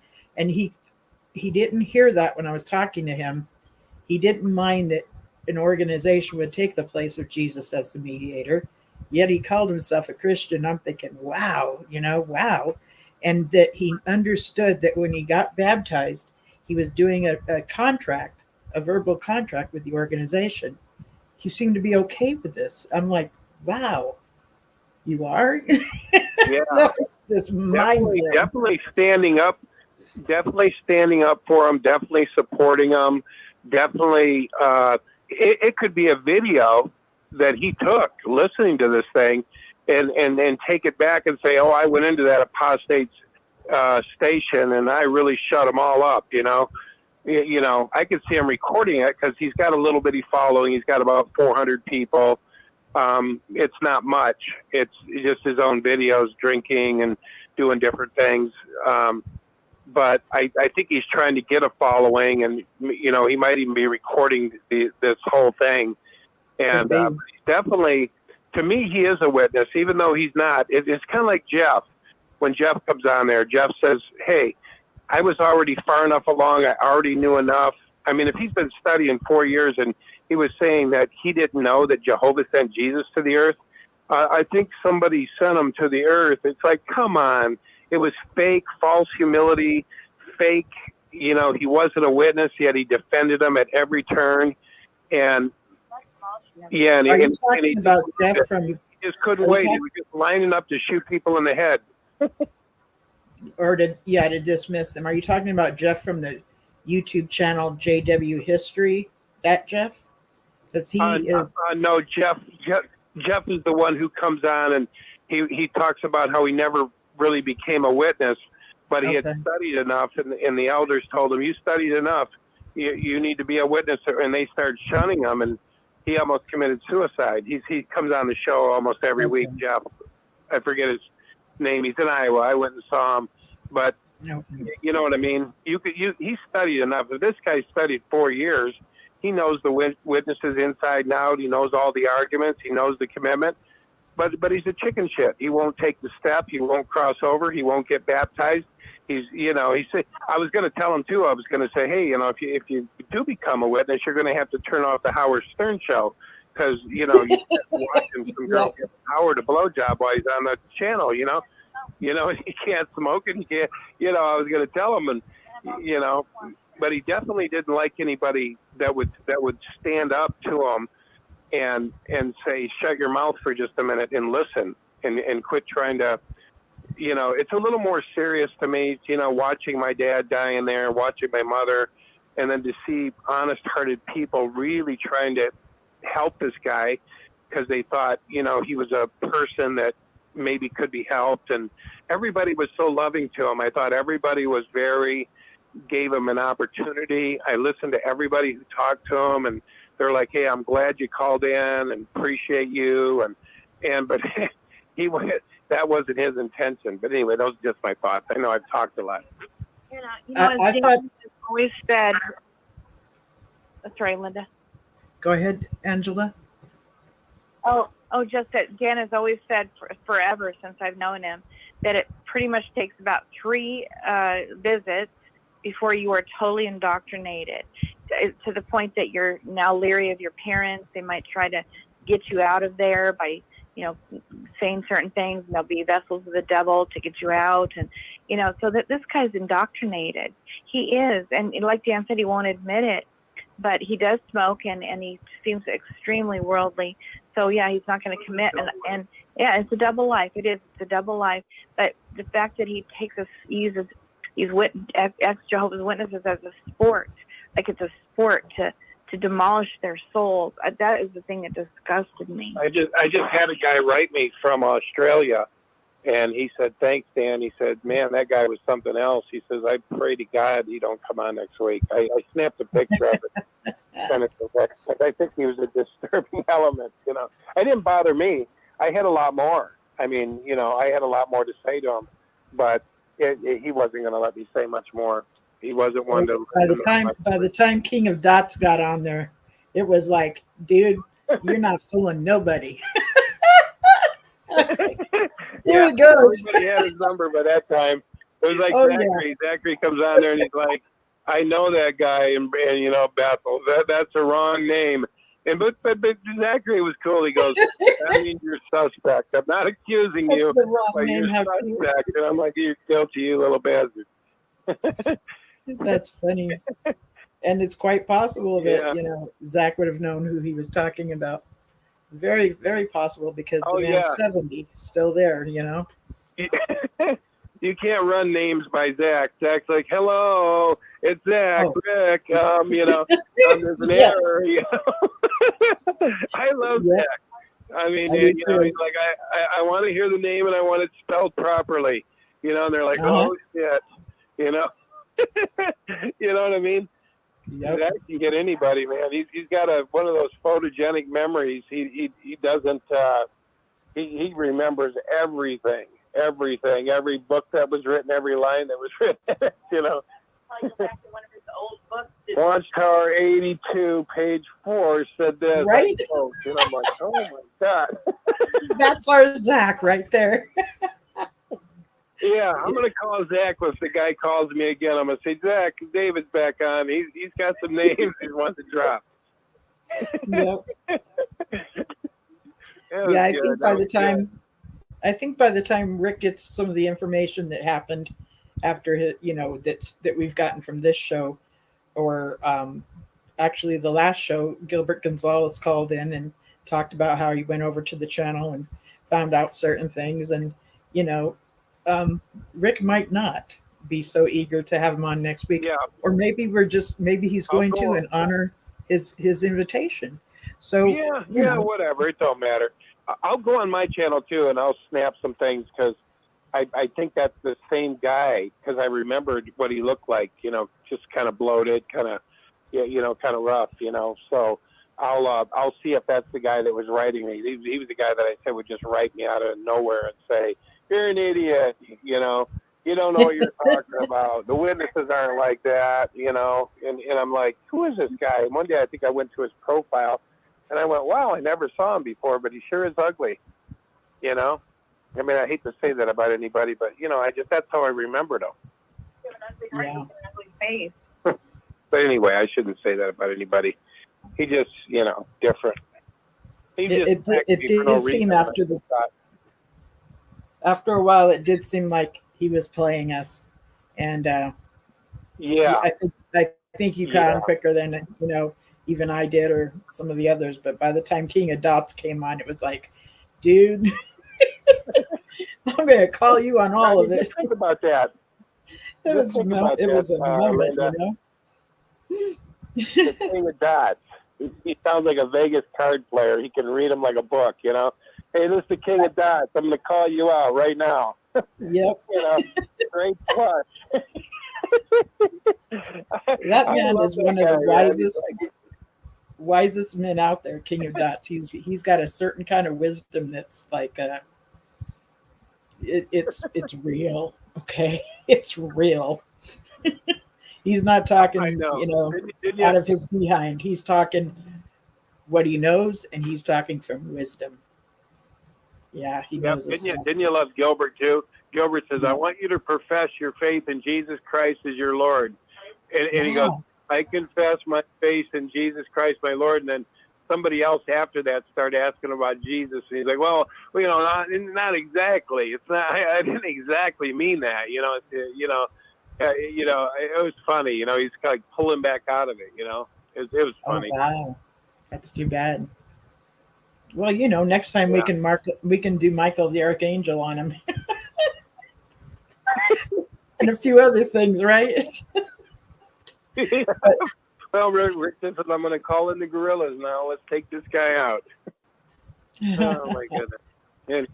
And I loved Eric's heart when he came in. I loved Eric's heart when he came in and was just like, he was just being so kind to him and saw the need of, like, he was being ganged up on. Eric was like, oh boy. And I'm not laughing at you, Eric.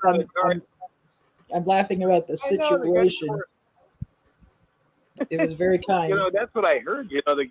The guys, everybody was pouring out their heart, and then it was, and it was like, hey, goodbye. All right, I'm sorry, I got it wrong.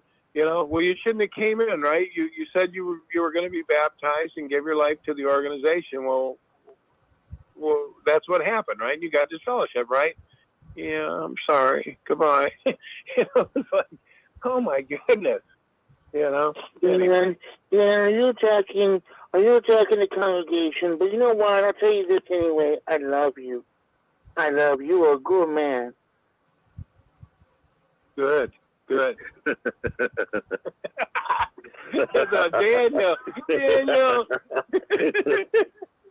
I missed got Dan Clark and Daniel, my brother. I wish I would have been on. What the heck was this? You've had him attack you before? Yeah, there's some guy came on earlier named I think his name's David or something, but he was Moldo. You could see him on Leather King if you go on YouTube, and you could kind of see his channel. But he was basically using witness terminology. So if someone came on and told their story, they'd give their big long story and say, how bad it was, and they were really coming from their heart. And then this guy was real pragmatic, real logical, and say, well, did you know this person was disfellowshipped, that he didn't kill somebody? Did you know that he wasn't a pedophile? And he's like, then you don't know, do you? And he'd say, okay. Oh, you weren't a witness either. Oh, then you're not qualified. And he was doing this to everybody, one after another, lining them up and shooting them in the head, And this was from Rick's show today. So you can go back and listen to him. Yeah. He calls in later in the show, and then it's like, wow. So you couldn't really argue. If you were a Jehovah's Witness, you really couldn't argue, because it's like we've talked about before, Daniel. It's like when you're a witness, you're in your head. When you're a witness, it's all legal. It's all Jehovah says. This is what we do no matter what. If somebody's out there on the sidewalk and he's disfellowship, you step on him, you walk over him, you don't bandage him up. And a person that's moved out of head, will say, my God, that's a human. Let's pick him up off the ground and let's help him. So what was happening was, and I guess it would be good practice for people, but what happened was people couldn't really argue with logic. I mean, it's like my mother-in-law. Unless you believe the Torah is the Torah, unless you believe in the Sabbath, I don't trust you, she says. The Sabbath is the Sabbath. The Sabbath has always been, it's one of the 10 commandments. And since you don't honor the Sabbath, I don't trust you. Well, how do I argue with that? So this guy, having all the witness ammunition, he had all the witness ammunition. He'd studied for 4 years. He had all the ammunition. So he just kept pulling up the ammunition and said, well, didn't you take an oath? Didn't you get baptized? Okay, you got baptized. So then you said, I'm going to do this. And how's that different than any other? Well, it's not any different than any other religion. And, well, didn't you say you agreed to it? Oh, yeah, I said I agreed. Okay, then why are you talking? And it was like this, and I don't think anybody really knew what to really say. How do I answer this guy? You know what I'm saying? It's like, it was just an unusual guy that was defending the witnesses and, kind of getting a kick out of it. But he wasn't even being sensical either, Daniel. He was going from one extreme to the other. If you told him this story about someone got this fellowship for, dating a girl, he'd say, how do you know it wasn't murder? Well, you don't know, do you? So you don't need to be talking right now. It's kind of like that, you know. You'd have loved it. Wow, that's He crazy. came up with reasons to Well, dismiss. witnesses, it's so First of all, I sad. never heard a It's guy like the Good Samaritan in the Bible. It's kind of like witnesses' mentality is, oh, that Good Samaritan, he wouldn't have done that if it was a former believer, or if he or she was beaten up like that, but they had left the congregation. They got what they deserved. You see how they twist scriptures and they twist. I'm not saying they use that scripture, but I'm just saying it's sad they missed the whole whatever positive there is in the Bible. The organization will twist it so they're somehow defends their belief system. Well, that's what he did, Daniel. And I basically told him he was a sideliner. You know, he'd never been in himself, he said, and you know, but he was so pretending. But I just said, you're a sideliner and you're attacking people. You can't put yourself in their place. You haven't got screwed yet. You haven't been welcomed in and then kicked out on your ass and walked over your head by your own mother. You can't relate. And so he wanted to shut me up, but I wouldn't shut up. I just kept talking over him, you know. And then he said if I was an elder, that guy would be out of here or something, you know. He would be escorted out of the hall. It made me think he might have seen a few Kingdom Hall crashes.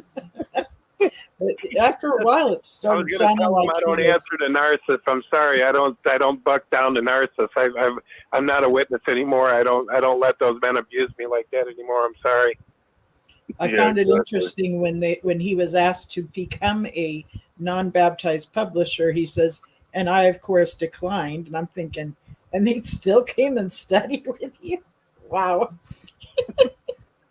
I won't become one, but I'll defend you vehemently. You know, I won't become it, but. And this reminds me of people that were close to the organization, and they're like an apologist, like they still defend the organization and why the organization does things in the manner that they do. They justify it, but until they've lived it, until it has become their culture, it sounds good from the outside, makes logical sense, but until you've lived it, you don't get it, you know. And yes, I haven't been baptized, but in my head, I feel like I lived that shit. I was put on public reproof. It was announced from the Kingdom Hall platform, and that's back when they said so and so is put on public reproof for behavior unbecoming of a Christian, publicly shamed, you know. So I went through some of the stuff. It's it's ugly. Yeah, but had you ever heard a guy like that before on the show? I've never really heard a guy like that was, you know, like said so commanding and so, you know, sort of calm and cool, like Angela said. I've never really heard a guy like that throw the witness ideology at people back at them, you know, saying it in a way that they agreed to it, and you know, so this happened, and he loved the people that got disfellowshipped. He loved to attack those, you know. And I told him I never got disfellowship. I left. I walked out. I wasn't going to take it. They lied. And so, but the ones who got disfellowshipped, he was like, you know, you deserved it. Of course you deserved it, right? Or you wouldn't have got disfellowship. So he had a way of talking that was unusual, don't you think, Linda? Oh, absolutely. In the chat on YouTube here, Johnny is like, yeah, Linda, my BS meter came up after the 4 years studying and still studying next. Still studying.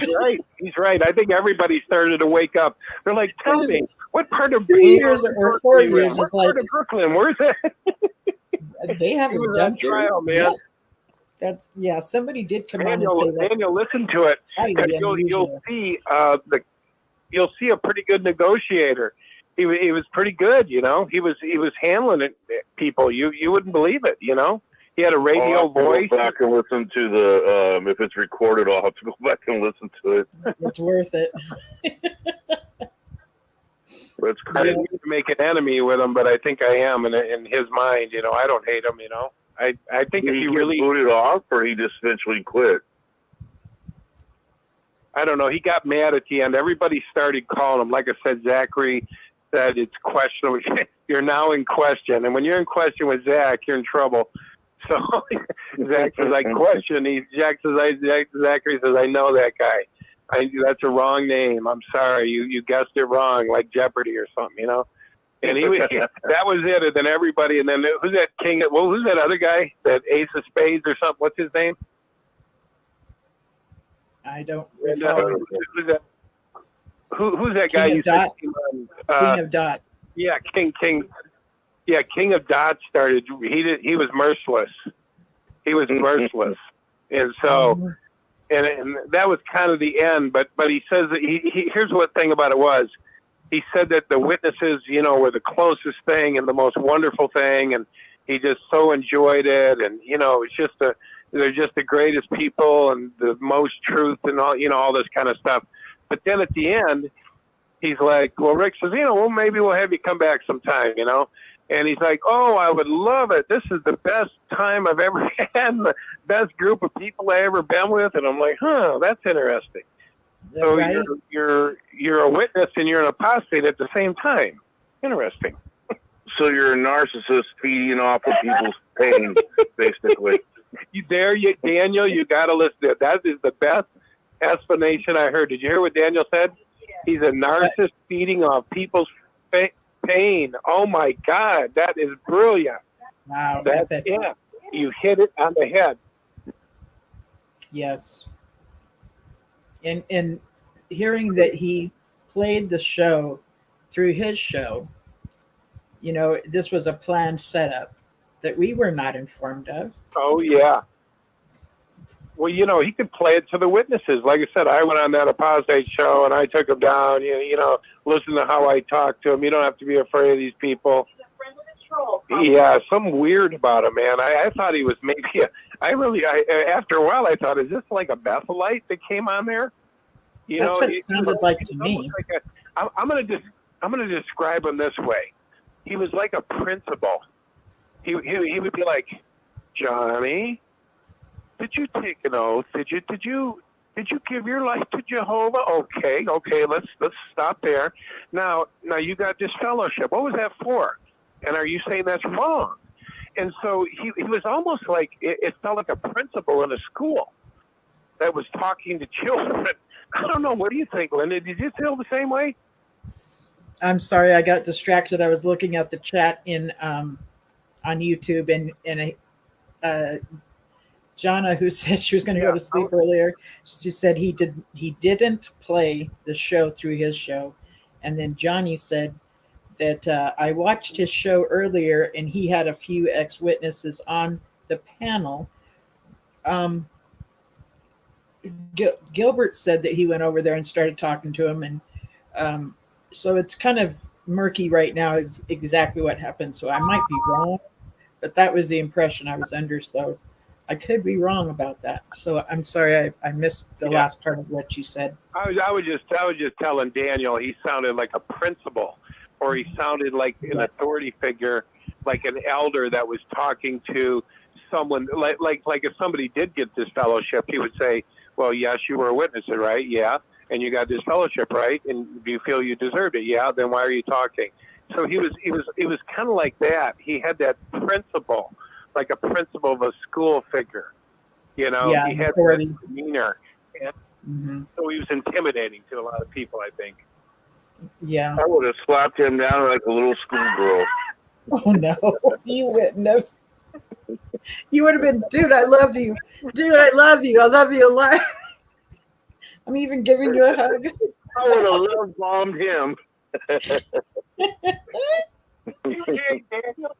He was good. He was good, man. I'm telling you, he knew how to handle everybody. Like I said, he was like an elder. Yeah, he was like an elder, and but he was saying at the same time he was being elder, he was saying he don't know nothing about it.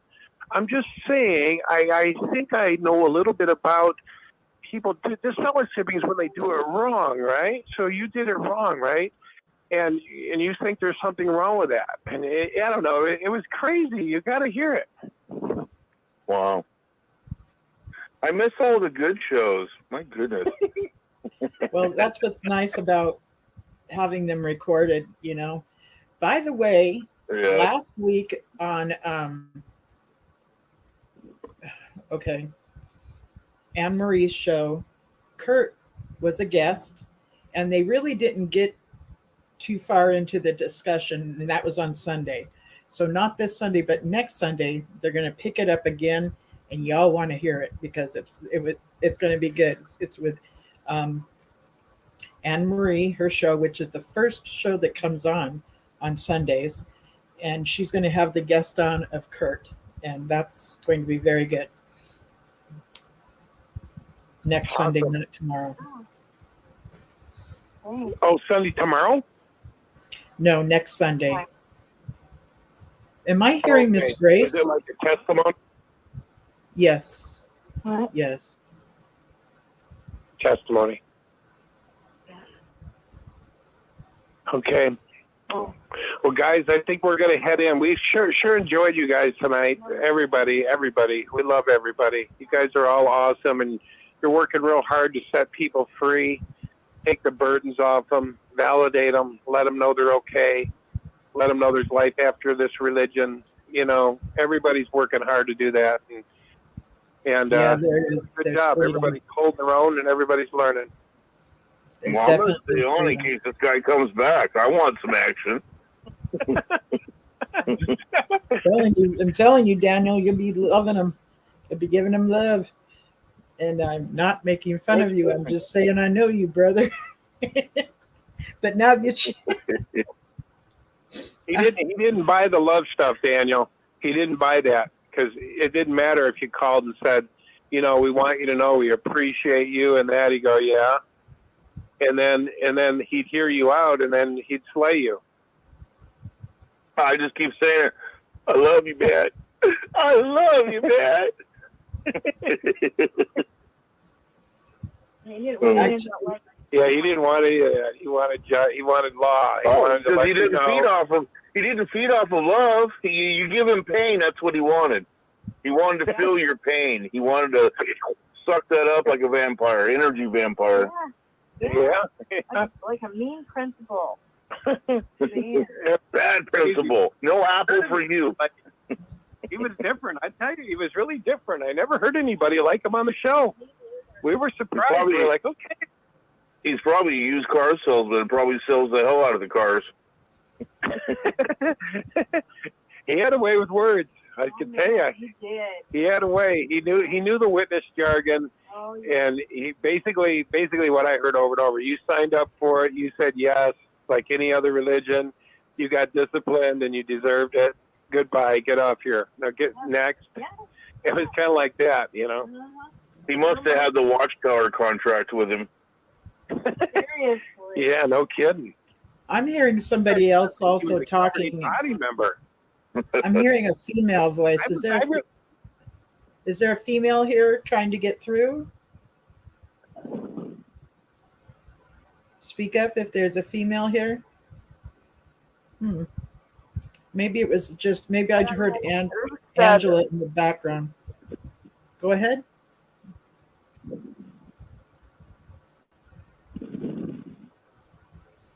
I mean, Rick said a little bit of controversy might be good because it keeps the numbers up of the viewers. There are more viewers if it's a controversy.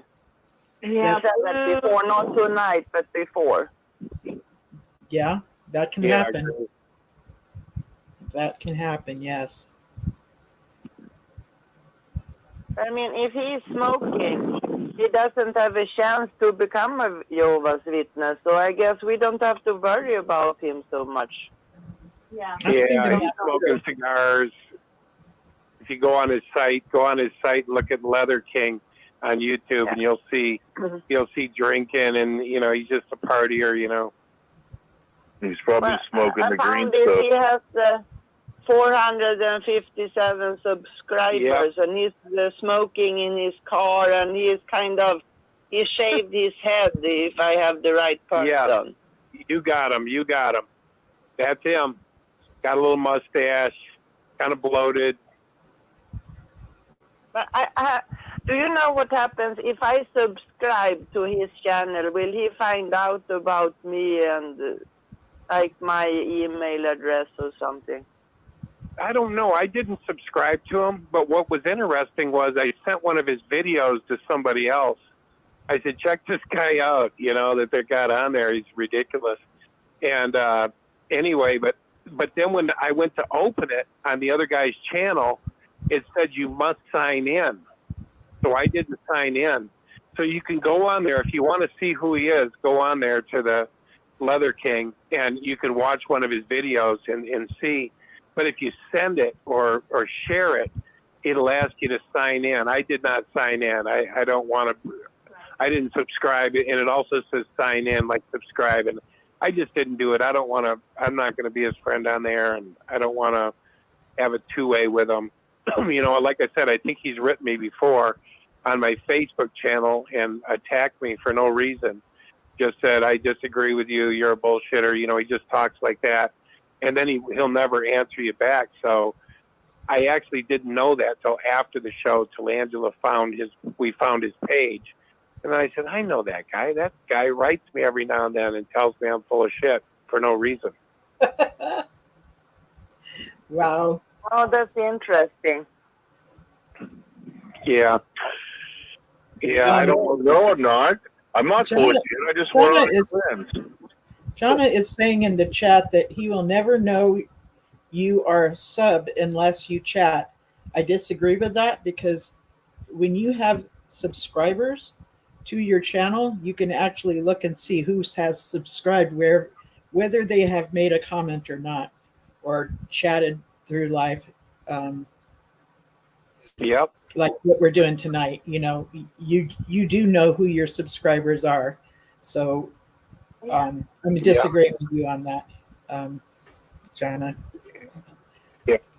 I just don't want to give him any more attention, meaning, like when I saw him and who he was, I'm like, okay, he wants to build his channel. He wants to argue with people. I was done. I was like, okay, I got him. I know who he is now. I'll never forget his face. I know who he is. I've seen him on my channel. So it's just like, I don't know why he would deserve an hour of Rick's show. I mean, other than sharpening people up, to be able to debate somebody who's kind of maybe possibly an intellectual or something, it'd be good practice for debate. But other than that, he's not interested. I don't believe. I could be wrong, but I just saying I didn't sense. At first, I thought maybe he was really, maybe wanting to know some things, but then he knew more than he said he did. He pretended not to know. And then he, persisted in taking people down one after another. Yeah. I think we have to think about what is the most intelligent thing to do here. And I mean, if Rick is serious and he is bringing him on after thinking about it, and analyzing it, then I think he shouldn't be on the news or on Linda's channel. Then he should have his own on the testimony, my personal testimony. Then that way everybody has to listen to him. Then I can just avoid this program. Otherwise, he will ruin every program he is on. Good point. So I agree. hope somebody can tell that to Rick, that I really hope he will have his own show for this rude person, if so, he's coming on.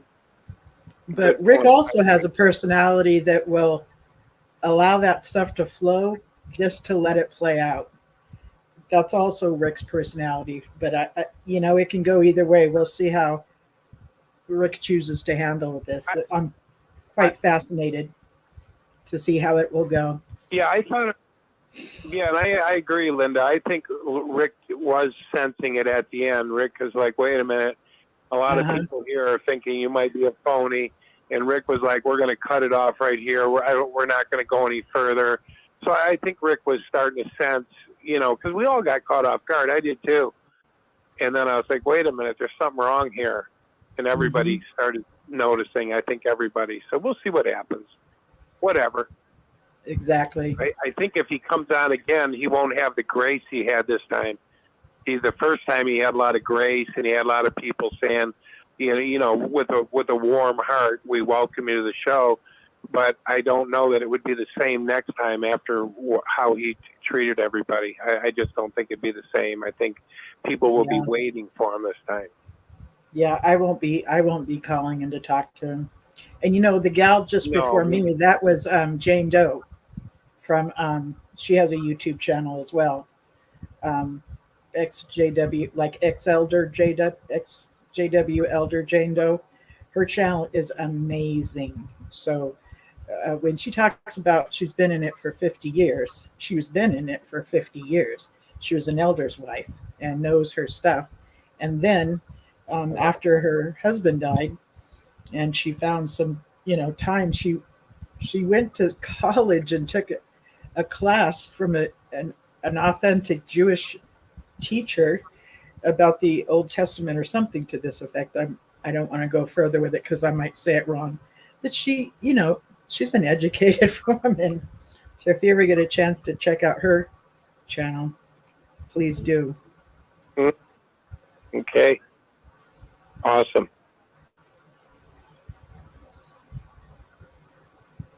But yeah. Okay, guys. Well, we'll see you guys on the next show, okay?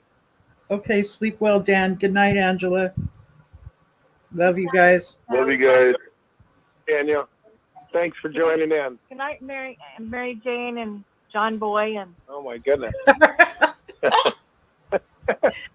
John Boy. That's great. That's Daniel, from the calling John Boy. What TV show was that from? It wasn't Little House on the Prairie. It was another one. Walton. The Waltons. The Waltons, yes. Hey, It was it.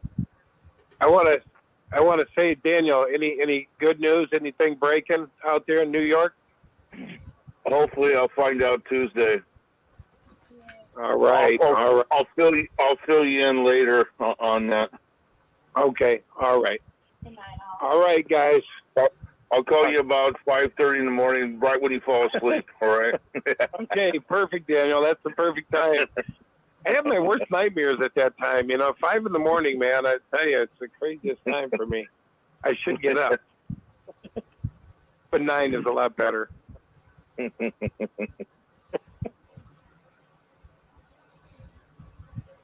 night, John Boy. All right. Good night. Good night, Mary Ellen. All right. Good night. So somebody on the chat was wanting to know that the name of that channel, so I'm going to look it up. So if you can fill in a little bit, Daniel, my brother. Was that the Leather Man? Is that what they're calling him? Are you talking about that guy or something else? Somebody in the chat was wanting to know the name of the channel for Jane Doe.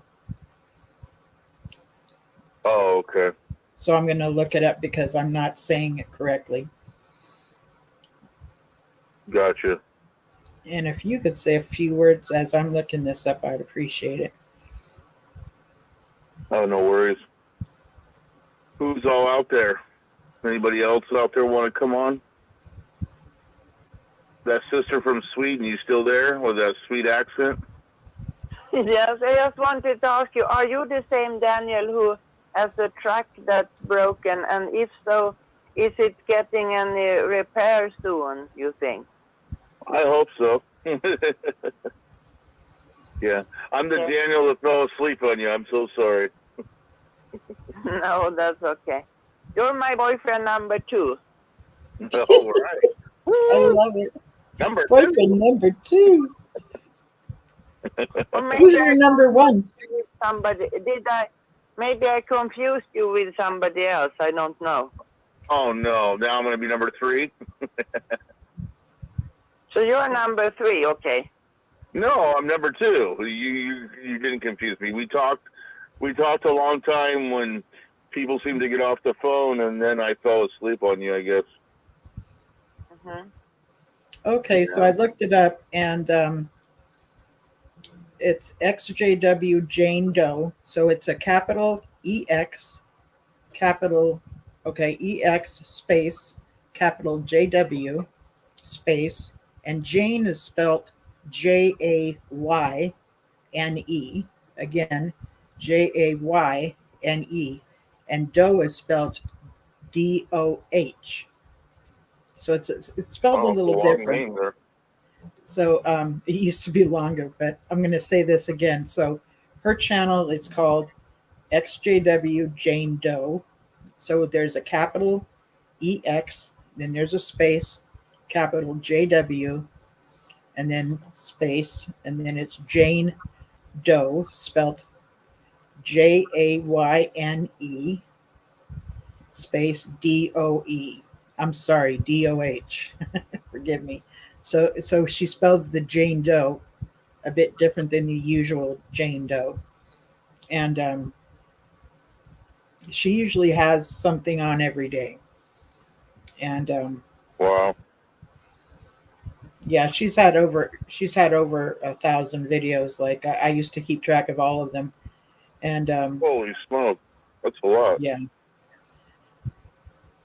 I enjoy her channel. And when it's under the description, it says exposing the teachings of the Watchtower Bible and Tract Society through their own literature. And that is what she does. She's showing their own literature all the time. And I like that. See, I love that because you can't come at them for a plot. I mean, you could, but you're not directing them to some website or something where they're you know, I don't know. When you use their own publications against them, that's just beautiful. Mm-hmm. I think so too. Because you're taking what they're teaching, you know. Good. You just Johnny said he just subscribed to her. Yes, and you just spelt it perfectly. That's great. You spelt it perfectly in the chat. Thank you. Keith, you keep saying that you've been. Are you saying that you're anointed? Is that what you're stating? I think I've seen you comment a few times that you are anointed. Is that correct, Keith Silver?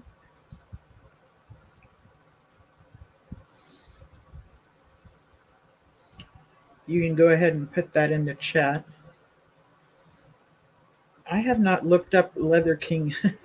I thought I looked up Leather King for YouTube, but I looked it up on Google instead of on YouTube.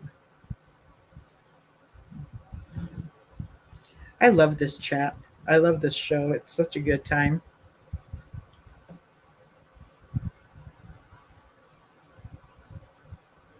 $2,000 car for 1,995. Okay. $2,000 car. I'm not sure what that means, but I thought you were saying earlier in the chat that you are anointed. Maybe I read that wrong. But yeah, I'll be checking out the Leather King channel later because I'm curious. Oh, okay, you're speaking Greek. Oh, you speak Greek, okay. Is it biblical Greek or the modern Greek?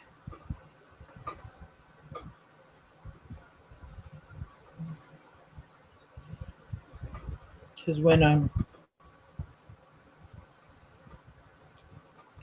they talk about Fred Franz, he was considered an authority and an oracle because he actually did go to seminary school. He didn't finish it, but he did go to seminary school for a while and ended up leaving it and joining the organization.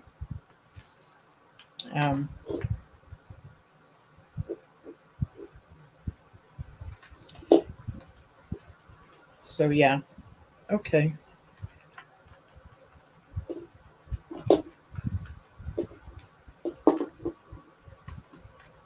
Daniel? Yeah. Yeah, I'm here. Yes, I think this other guy we used to talk to on the phone, this boyfriend number one, I think, I'm not too sure if Rick blocked him tonight or perhaps For why he did, did? I don't know. Yes.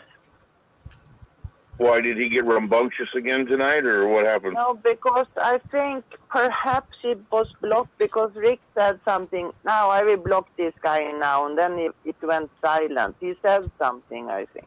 But I'm not sure if I was confused because I just woke up.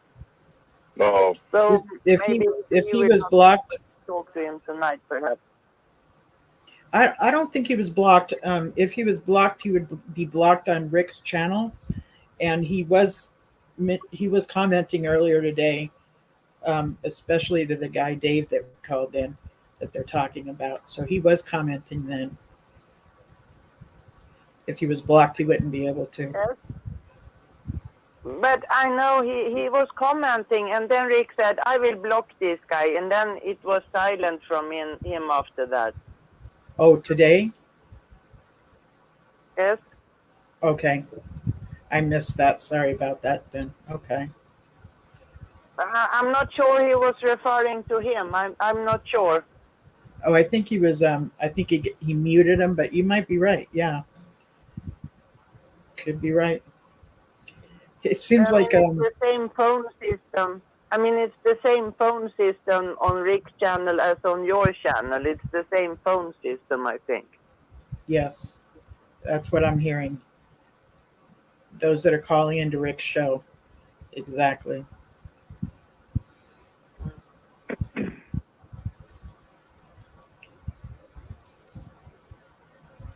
This weekend is a holiday weekend, and I'm hoping you get to take time and get to take advantage of the weekend being a holiday.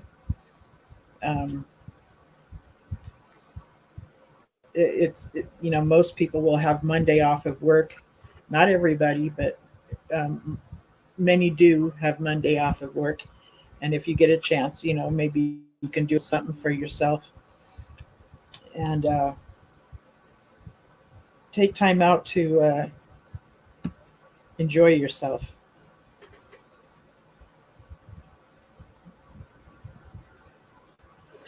Is there anything else, any other subject that we want to talk about?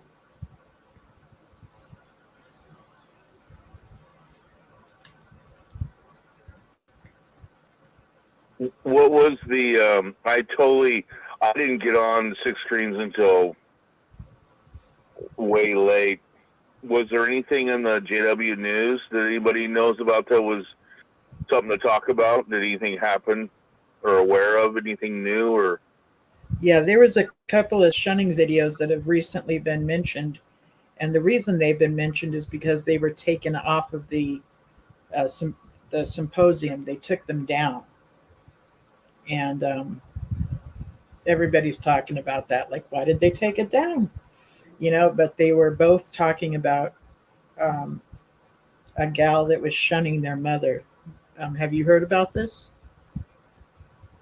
No. Okay.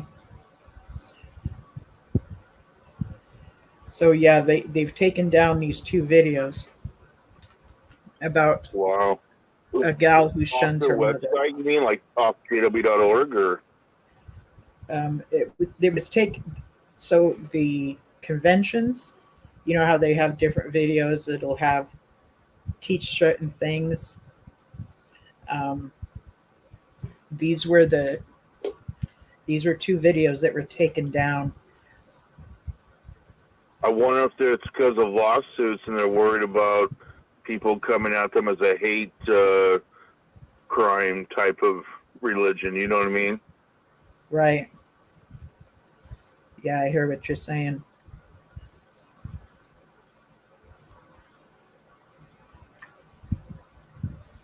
So I think I can play it. They don't take stuff down. They always have a reason. It's like trying to. You remember when they switched over to jw.org? You can't find a lot of the things in certain publications because they've either gotten rid of it completely, you know, and taken stuff out. And it's like, why are you really doing that? One, you don't want people to see it.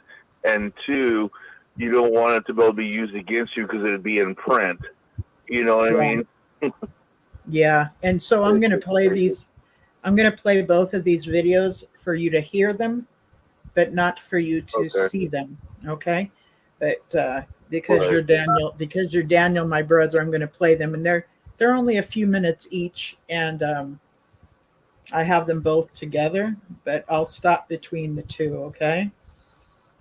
All right. Let's see here. Abel was essentially a spiritual orphan, but regardless of what his parents chose, he listened to Jehovah and patiently waited on him to fulfill his promises. I never thought of it that way. What has Jehovah promised me if I patiently wait?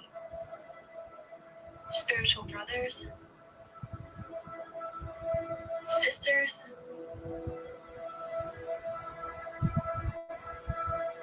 And mothers.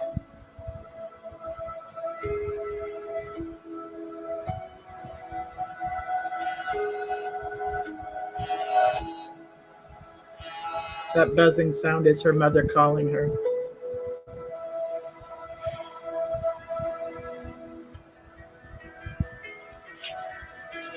And she did not pick up.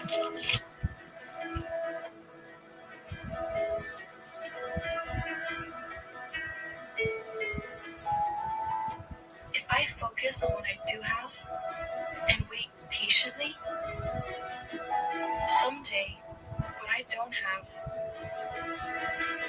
may even come back to Jehovah.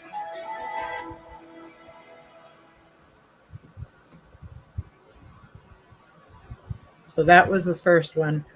I don't know which order they were going to be played in. Could you hear that okay, Daniel? Yeah, you just got to listen. You got to listen really carefully because it's like the pitch at different times. You can understand her. You couldn't necessarily understand what the guy was saying, but you could understand what she's saying. Okay. That makes any sense. I don't know why. And I might possibly send you a link to it if I can figure out a way to. But I'm going to start the next one now. All right. Phone ringing. It's her mother.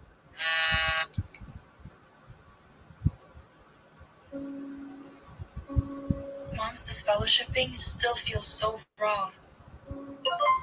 Elsa, please pick up. I miss you so much. I just want to hear your voice. It's such a struggle. I miss her.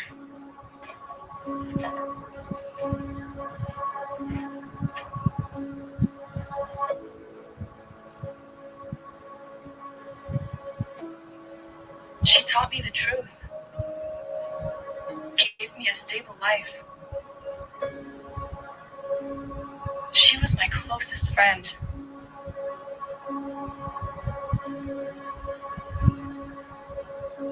What's the harm in just calling once in a while? To chat. Maybe I can even help her to come back to Jehovah.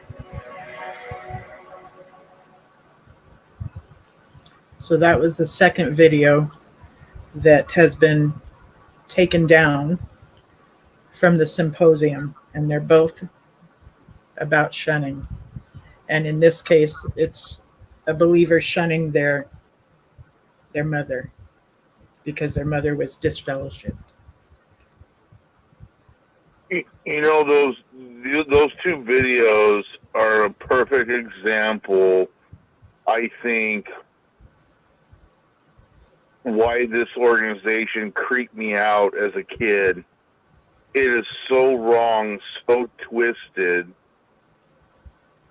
It is just hearing hearing that reminds me of growing up, and then when I did get this fellowship, and how you're treated, and then knowing I'm not even disfellowshipped anymore and treated the same way.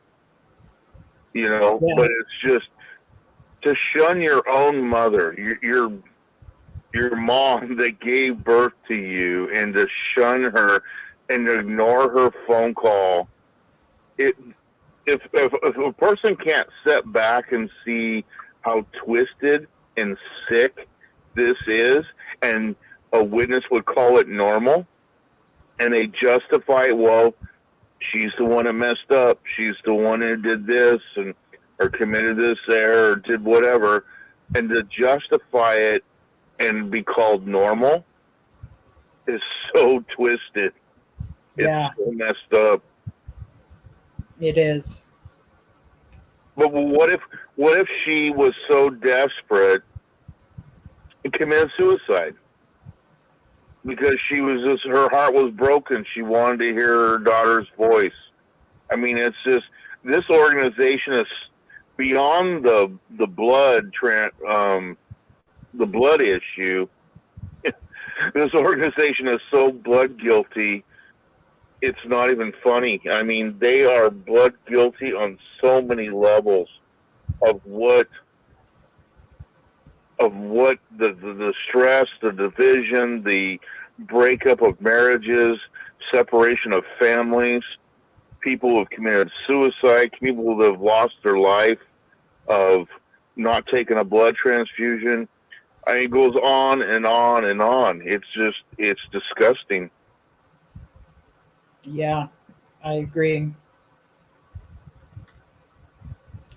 It was a few years back that they had a video out about shunning those that are inactive and treating them just as the same as those that have been disfellowshipped, you know? Yeah. So that's what's going on with you probably. Years ago, it was hard. It was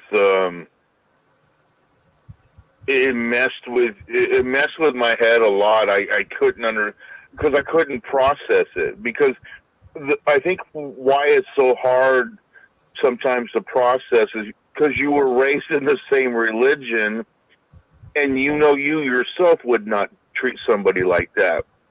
Right. So you ask yourself, why am I different? Why do I see this and they don't? And why, if they did something wrong, let's just say, if you want to call it wrong, they made an error, I wouldn't treat my mom that way. I wouldn't treat my dad that way, my brother that way, my friend that way, because you know what? None of us are perfect. So how can you?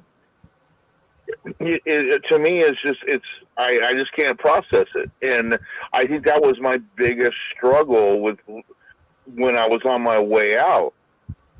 Because, like I said to you before, probably I saw somebody, if I was in the men's restroom during a meeting, and a brother came in that was disfellowshipped, and I said hi to him. So I was sitting there washing my hands, and asked him if he was okay.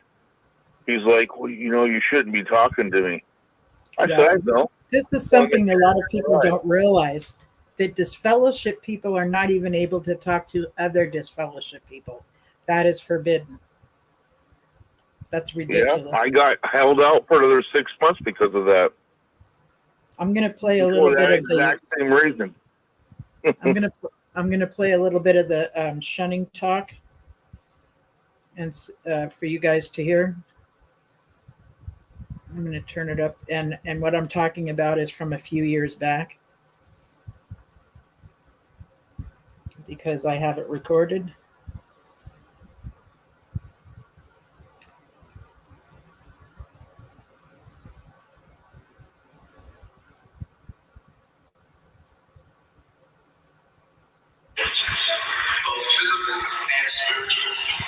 Very echoey.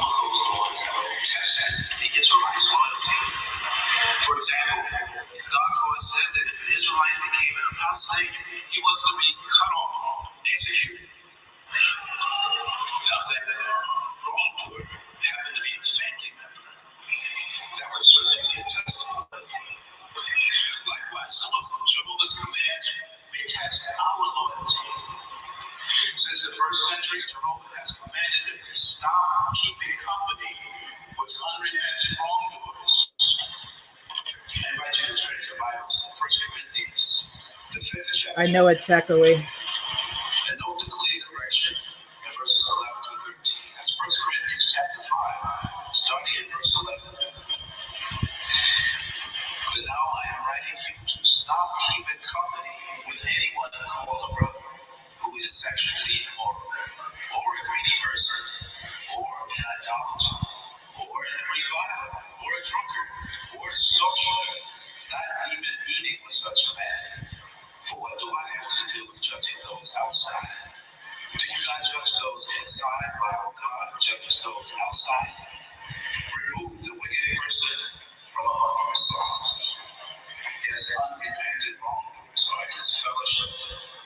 And we joyfully uphold Jehovah's judgments when we avoid association with the wrong. This sound is just terrible, Lina. Okay. His fellowship begins to be extreme. Okay. This was from Alex Silva, Alex Silva, Silva. I don't know if the channel is still on YouTube or not. And it was put up on May 27th, 2016.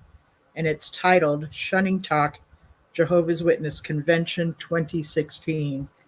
This was the talk that taught to treat those that are inactive the same way you would treat someone who's a disfellowshipped member. But yeah, if it was pretty yucky sounding, then I didn't want to keep playing it. Thank you for telling me that. Okay. But I mean, those kind of shunning, I feel like they are not really, I feel like they are not from the real world, because like my mother, she was never a Jehovah's Witness, but my mother, 41 years older than me, I needed to go to pharmacist, buy her medicine and help her out with things, drive her to the dentist and those kind of things. I mean, I could never shun her, then she would die. I mean, how can you shun your own mother that needs your help? Right. I'd never do that to her. I'd rather die than treat my mother bad that way. I totally understand, yeah. And there, if your mother's never, the suggestion is to not associate with anybody that's outside of the organization. But then when it does come to something like that, it's supposed to be considered okay, but yet not everybody talks as though it's okay. You know what I mean? And at the same time, I know. Go ahead. I know many people don't shun their relatives. I know people who, like a mother, she didn't shun her child when she was disfellowshipped. And I know things are going on behind the people don't talk about it. But I mean, it's going on. Many people don't shun. But I mean, why don't they just make a film of a very old woman who doesn't get her medicine because she is shunned, and she dies? That would be from the real world. Yes, it would. Those shunning films are just BS. Yes.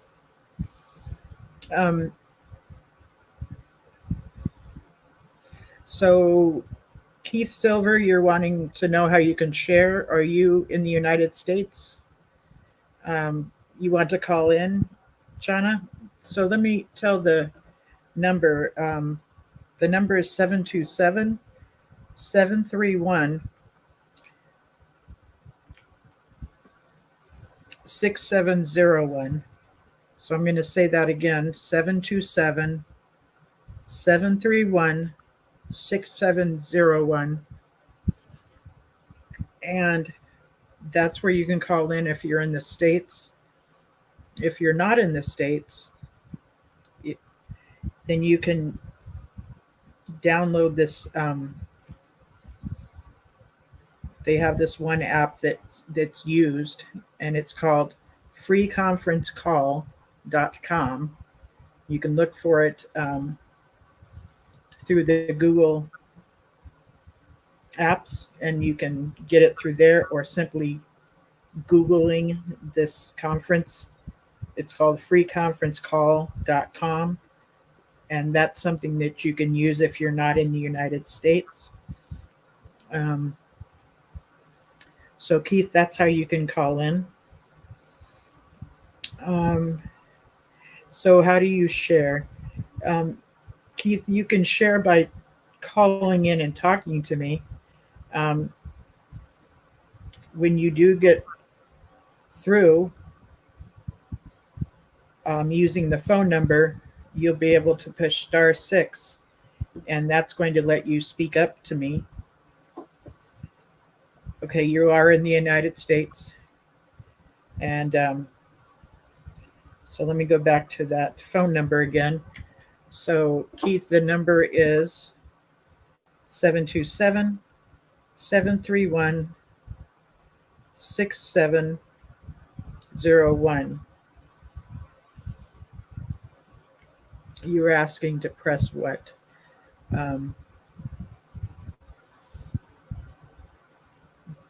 So that would be the way for you to call in, is to dial that number.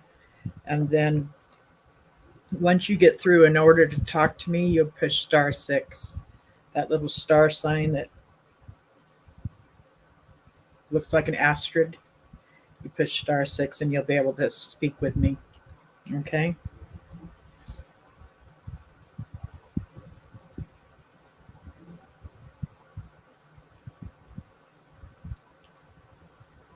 So hopefully Keith will call in.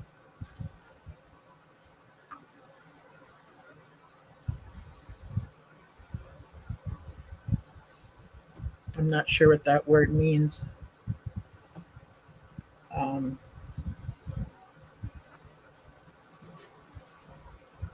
Maybe you could type it again for me. Koine. I'm not sure what that word means, or I'm not able to read it.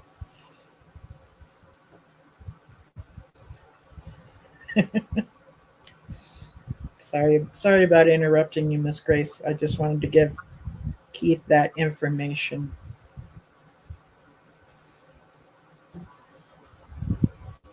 No, you were not interrupting me. I was finished. Okay.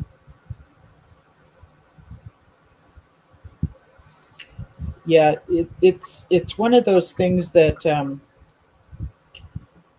even Jehovah's Witnesses who have been encouraged to shun their family members all this time because they've left the org or never been involved with the org, when it comes down to their last days and their the help that they need, they are encouraged to go take care of their family.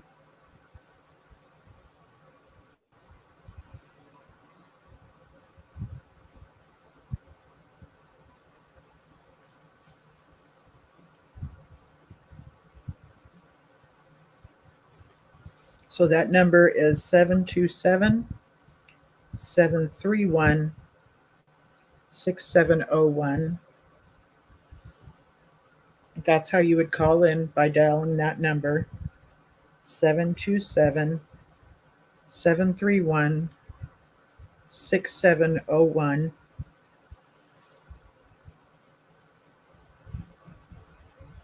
That's how you would call in to be able to speak with me.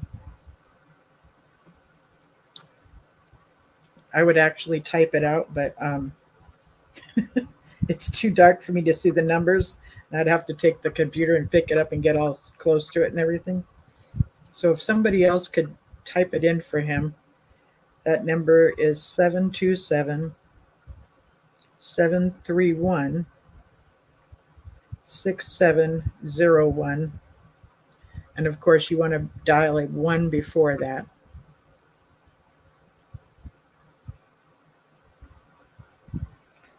1-727-731-6701. I'm looking forward to you calling in, Keith. Now, have I met you before? You're going so fast. I can't type it out. What did you say? 727, and then what? 731, and then 731. Yes, 6701. 6701. Yes. So it's 727 731 Yes. 6701. Yes. I appreciate that, Grace. Thank you. You're very fast. Keith, have I met you before in person? Because I did meet a Keith a couple of months ago.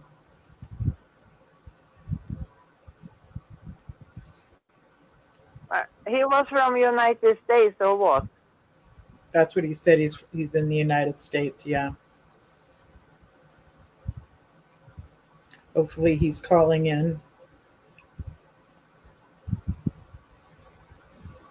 But he said he was calling in 5 o'clock. So that's, I don't understand what time zone he's referring to. I don't either.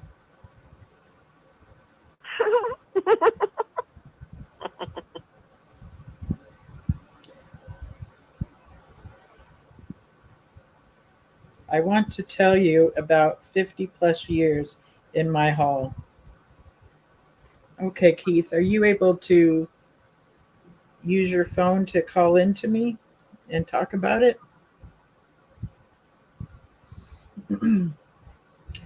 If somebody types that number in, then you'll be able to see it. Yes, I did type it in the chat. Grace Anderson. You have typed it in? Yes. Okay. I don't see it for some reason. Okay. That's weird. Yeah, I know, right? Sometimes these the link channels won't take a. I sent it again. So. Okay. Can you see it now? No, I do not.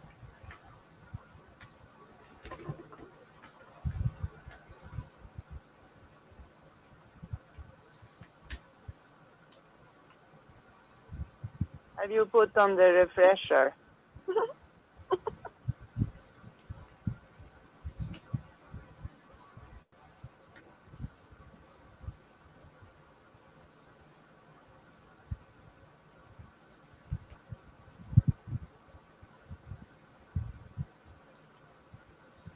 So now I'm on the YouTube through my phone, and I'm going to try to put this in because maybe the phone numbers just don't show up.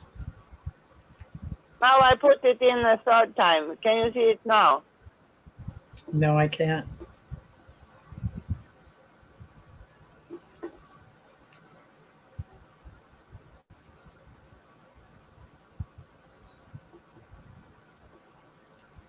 Crazy.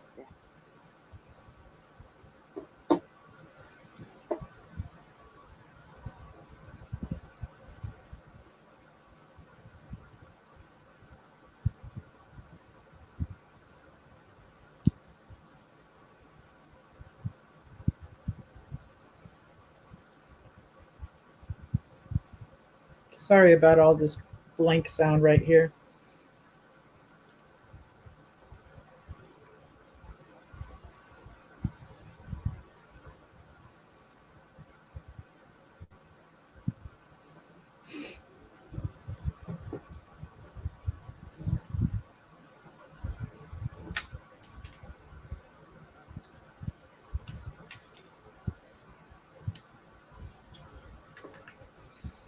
So I just put it in, and I don't know if you can see it. Are you able to see the one I put in?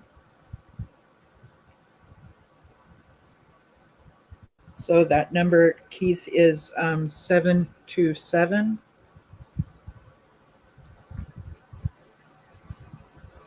731 6701.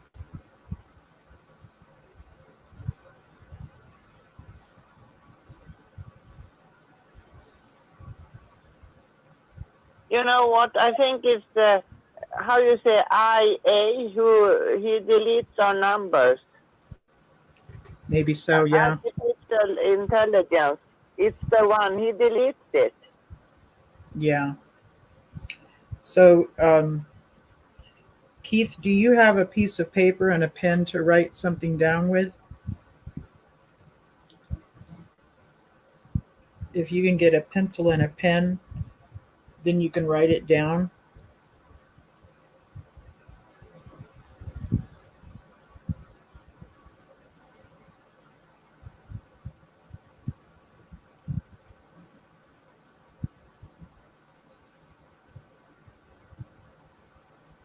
Because I know you keep asking what number. Hey,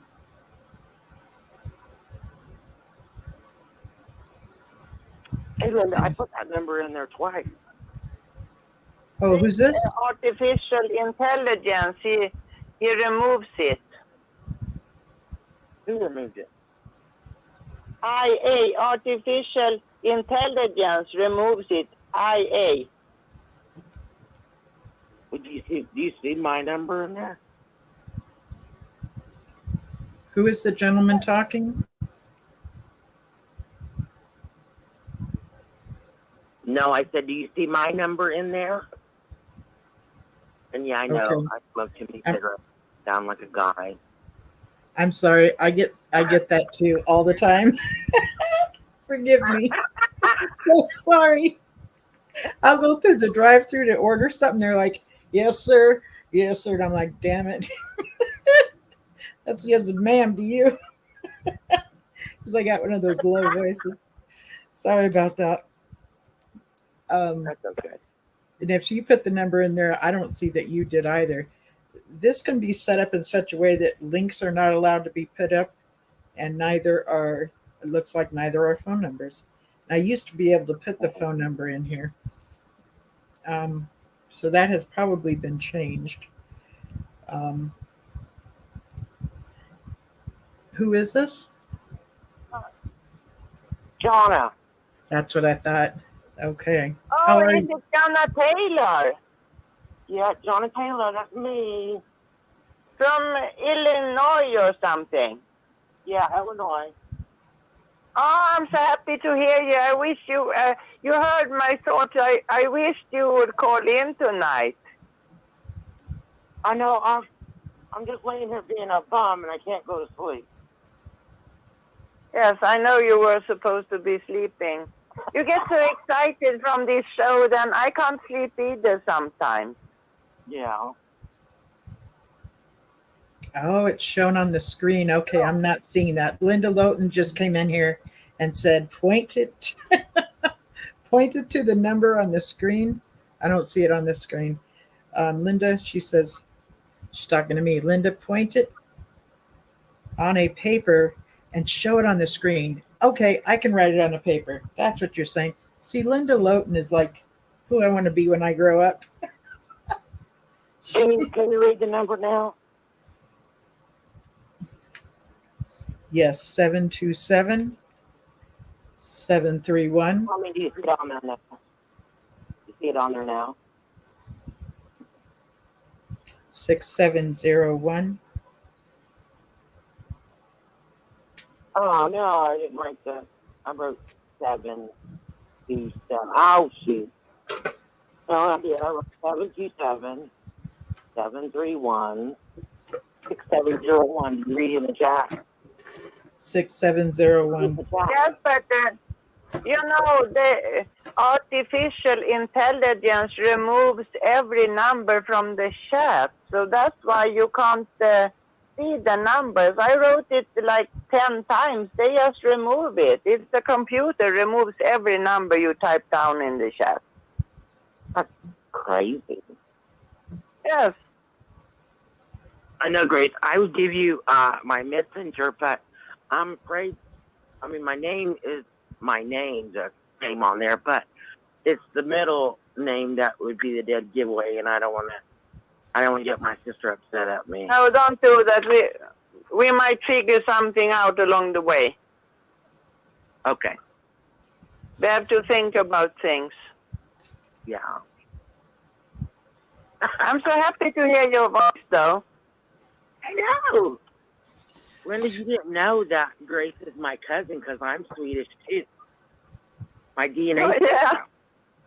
Are you all able to see this? I wrote it with my pink paper. my pink lip liner, because that's all I had.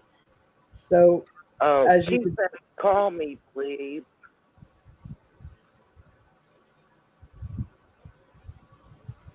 okay. And then Donna suggested to put in one number at a time. That's a possibility too. Keith, have I ever met you in person?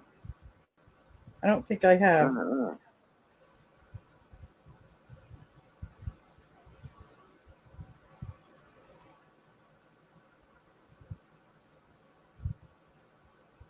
So I'm holding up the number. What a great idea, Linda. You're brilliant.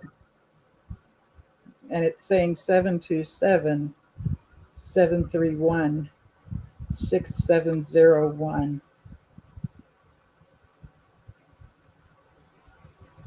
So, Kevin, go ahead and look at the screen because I've written the number down for you to see it on the screen. He says he can't tell. 1970. Oh, I don't know. 1994 anointed. I don't know what he's talking about. Oh, 1970 to 1994. He said he can't tell.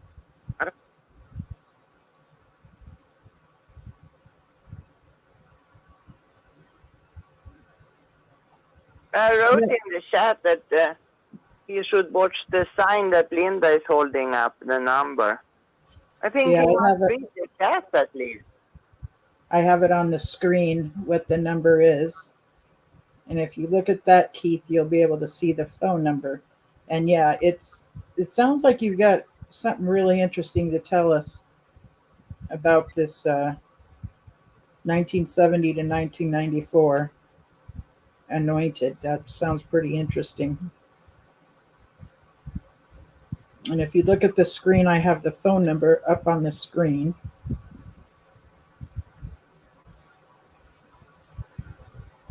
I thought Donna came up with an interesting one too. You can type one number at a time.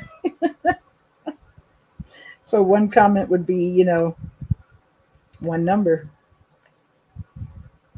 Okay, I can probably wonder if I can spell it out. I was wondering about that too. My spelling is horrible.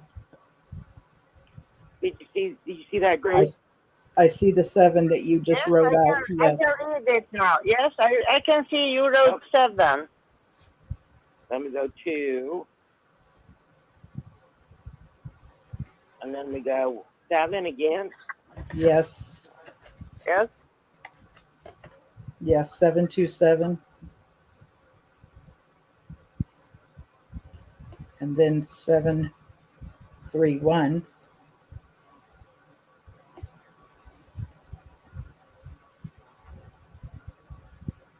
And then 6701.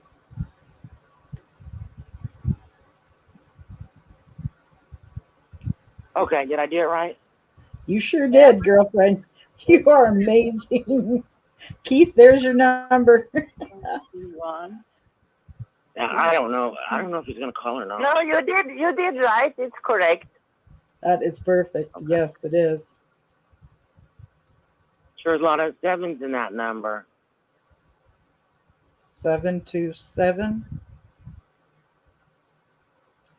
And then another 7. That's perfect. 316701. That's perfect. And thank you for recommending that I write it down, Linda. Yeah, Donna. That was brilliant. And then writing it out, that was brilliant too.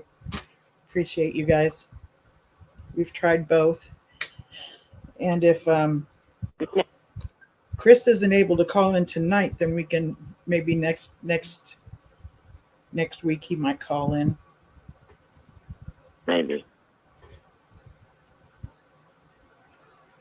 The things we'll do to get a phone number out there, right? I love it. Yeah. No, I was listening to that Leather King guy after he got off the live with Rick. And I think, because I went ahead and signed up and subscribed to his channel, and I see my notification go off, so I clicked over there. First, he was just being kind of cocky, and he was ignoring my comments. And then he started reading them, and then that's when Gigi and his brother got over there. And then Gigi pops up, and then they start talking. And he sounds like a legit guy. I don't know. Yeah, that's odd. That was when you went over to his channel? Yeah. But his chat, man, it's like, there's a lot of rude people over there. A lot of dopers, and this guy was saying some rude stuff to Gigi, talking about his sexuality. And I was like, man, what's wrong with these people? I don't know anything about that.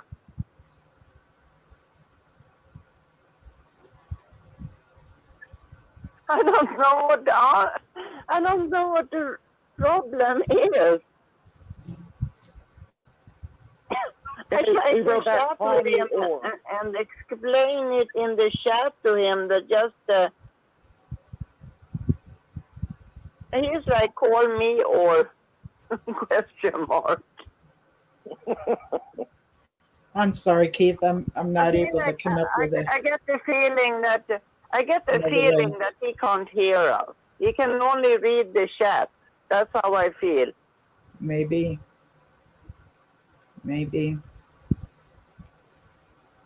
And maybe he has a phone, so he can't. Some phones are really slow. It's hard to go back and. Yeah.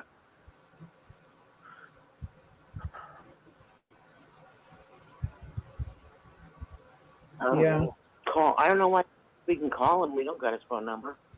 Right. No, I mean, that's hilarious. I don't think I have your phone, Keith. I don't think I have your phone number, Keith, so I'm not able to call you. Maybe by next week. Yeah. See you later. Thank you. Thanks, I appreciate you calling in and typing this out and everything. Was there any other subject that anybody would like to bring up tonight?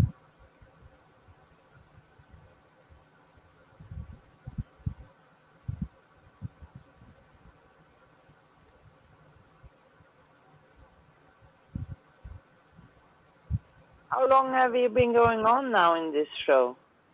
For about 3 hours. Just about 3 hours, yeah. Yeah. Just about 3 hours. And yeah, again, I just wanted to mention, if you have some extra time this weekend or on Monday, please enjoy it however way you want to. Sometimes there's sales. Sometimes there's, time away to go to a park, or there might even be some fireworks shows. Who knows? Sometimes there's air shows that'll happen. Just different things you can find out. Actually, you can find out by Googling what are some events going on in whatever city you live in. And you'll find out some things that'll be going on, and many of the things are free. So um, it's good to find out the things that are going on in your city simply by Googling it. Yeah. I think I'm going to call it a night and let you all go. And we've had a pretty interesting day. So not tomorrow Sunday, but next Sunday, because Rick does the Sunday shows every other Sunday. Kurt will be giving his testimony on Anne Marie's show, which is the first show of the Sunday show. Not tomorrow, but next Sunday. Um, and the reason I'm bringing it up is because they barely got started on it last Sunday, and they are going to go again next Sunday, and that's going to be something pretty cool to chime into. Okay, and again, I just really enjoy this show. It's truly a highlight of my week. I love that we get to talk to each other. Um, I love that we really get each other and that we understand each other, and it's a bond that's really really unique. And I'm so thankful that I get to host this show and get to hear the things that we get to talk about. It's just really an honor. So I'm gonna just let you go. I'm Apostababe Linda James, your favorite apostate, and I look forward to getting together with you again next Saturday night. And I appreciate all of you. And I will say goodnight and catch you next week. Bye bye. Good night.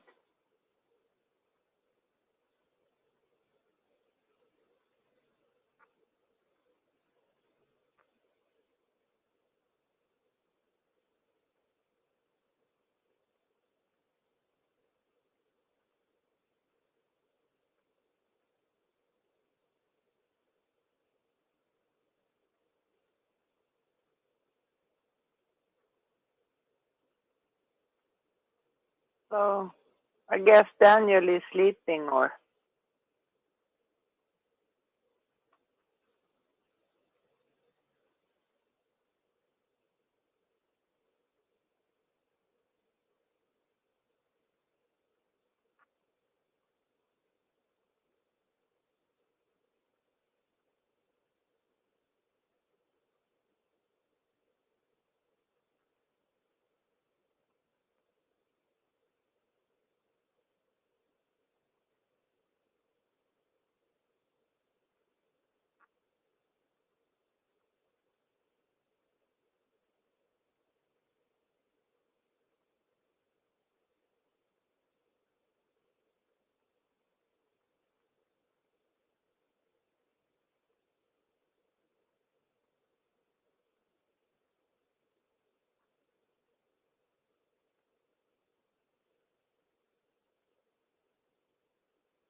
Welcome into the live 6 screens conference calls. We thank you for joining in. To speak up and talk, press star 6 on your telephone. When you are done talking, press star 6 to mute yourself. Remember, when you are unmuted, your phone is a microphone and picks up on all noises in the background. We hope you enjoy the programs tonight. You will now be placed into the conference. If you are the host, press star now. Otherwise, please enter your PIN followed by the pound or hash. Thank you. There are 6 participants in the conference. Recording did not start because your storage is full. Please log in and delete recordings or purchase more storage from your account.